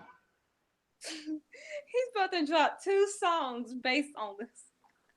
2 songs? He's about to drop a whole album! Please tell me he's going to call the album 3-Peat. He is! What? He is! He is! And yes, that means the Lakers are still the last team to 3-peat. So Lakers fans were very happy when the Warriors lost. Bro, I'm telling you, the album's gonna be called 3-Peat. He's going in the middle of the album. He's gonna have a song which is gonna be a love letter begging Kawhi Leonard to stay with Toronto. That ain't gonna work, man. Watch. He's celebrating this like he just had a child. Oh, please. He already done, but he's hidden from the world. Please tell me he's going to call that song "Foul." Yes. Yeah. He's either going to call it foul or he's going to call it glove. You know he's going to use Kawhi's laugh as one of his samples. Oh my good lord. I am so done. I am so done with this man, Drake. Dude, Kawhi showing emotion never fails to make me smile. He's showing it, but then he was like, wait a minute, I'm showing emotion. Hold on, let me chill. He's like, yeah. Wow out! Dude, they told him like something about like you've stopped 2 teams from 3-peating, you've done all this stuff, and he's like, man, like just, he's like, yeah. Yeah, cool. Oh, like he's trying to. I'm just trying to get to LA, man. I'll be real with y'all. I'm just trying to get to LA. He's such a lame that when they did all the champagne party, he had to wear goggles. Hey man, this shit burns. He's such a lame. I love him. Yeah. And one more thing. He literally left the press conference forgetting his Finals MVP trophy. Wait, he forgot his. Oh yes, my God! He left without. Why, you coon? He is so cold. He's an android, man. I'm telling you. Okay, I understand the whole goggles thing because hey, at least he wasn't Chris Bosh when they won the NBA trophy, taking the champagne to the face like a porn star. Woo! Oh God! But yeah, he just left his trophy dead on the fucking table. But there's like. Hey, yo, why you forgetting your trophy? He's like, leave it. He didn't. No, he's like, leave it. I ain't gonna be here anyway. But yeah, that's the end of the podcast. That's the end of the podcast. We voted everyone else out of here. Oh God, that was a lot. And well, let me. Oh wait, no. I was gonna check. Actually, yeah, I'll go check real quick. I don't think we got any questions. I was gonna check that real quick.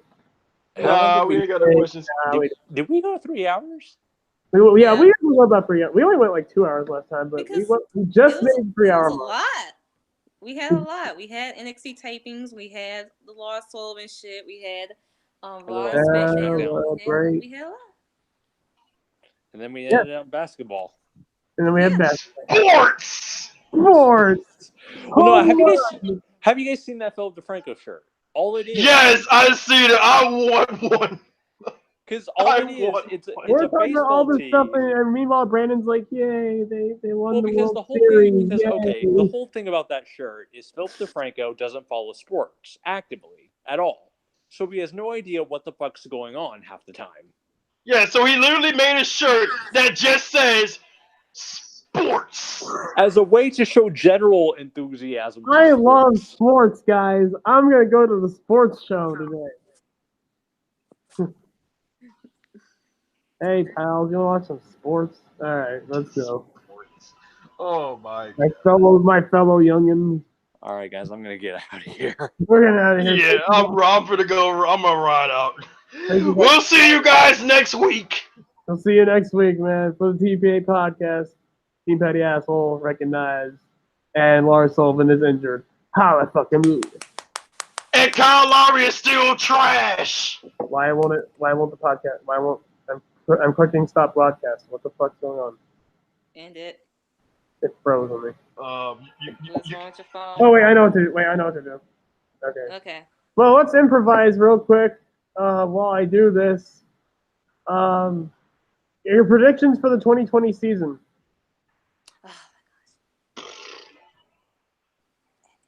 Lakers? For the finals? Probably if they get Kawhi or AD. I can see it. End it. Okay, I think I know it. I think I can find a way to do it. Because I left this like look at the chat and then it froze. End it. Oh, I know how to do it. Okay, we're good. We're good. You really need a new laptop. I really do, but I found a way. All right. Yeah, I'm gonna leave the call right now. So y'all take care. The TPA podcast. Recognize. Kyle Lowry's still trash. I left the call. Am I still here? It's still live. God damn it! You need to get a new phone, fuckface. Oh, for goodness sake, man! I mean, it's better than like us not, us End not the call. finishing it. End it. I'm trying to find a way to end it. Ladies and gentlemen, we were experiencing technical difficulties here in the TPA podcast. Don't say we. You guys have nothing to do with this. This is me being a stupid idiot. This is you being a white person and apparently our white people can't do fucking everything. God damn it. I guess not. I'm gonna turn off my laptop. Meanwhile, Eclipse House and everything is just on fucking fire. I'm just gonna shut down my computer and the podcast should end by then. So guys, Bro, just take the damn battery out. Yes. Shutting this thing down. Whenever it closes out, it's gonna close out. Y'all take care. And I'm shutting. And Kyle Lowry is still trash. He's still garbage. I don't care if he scored like 30 points. Trash.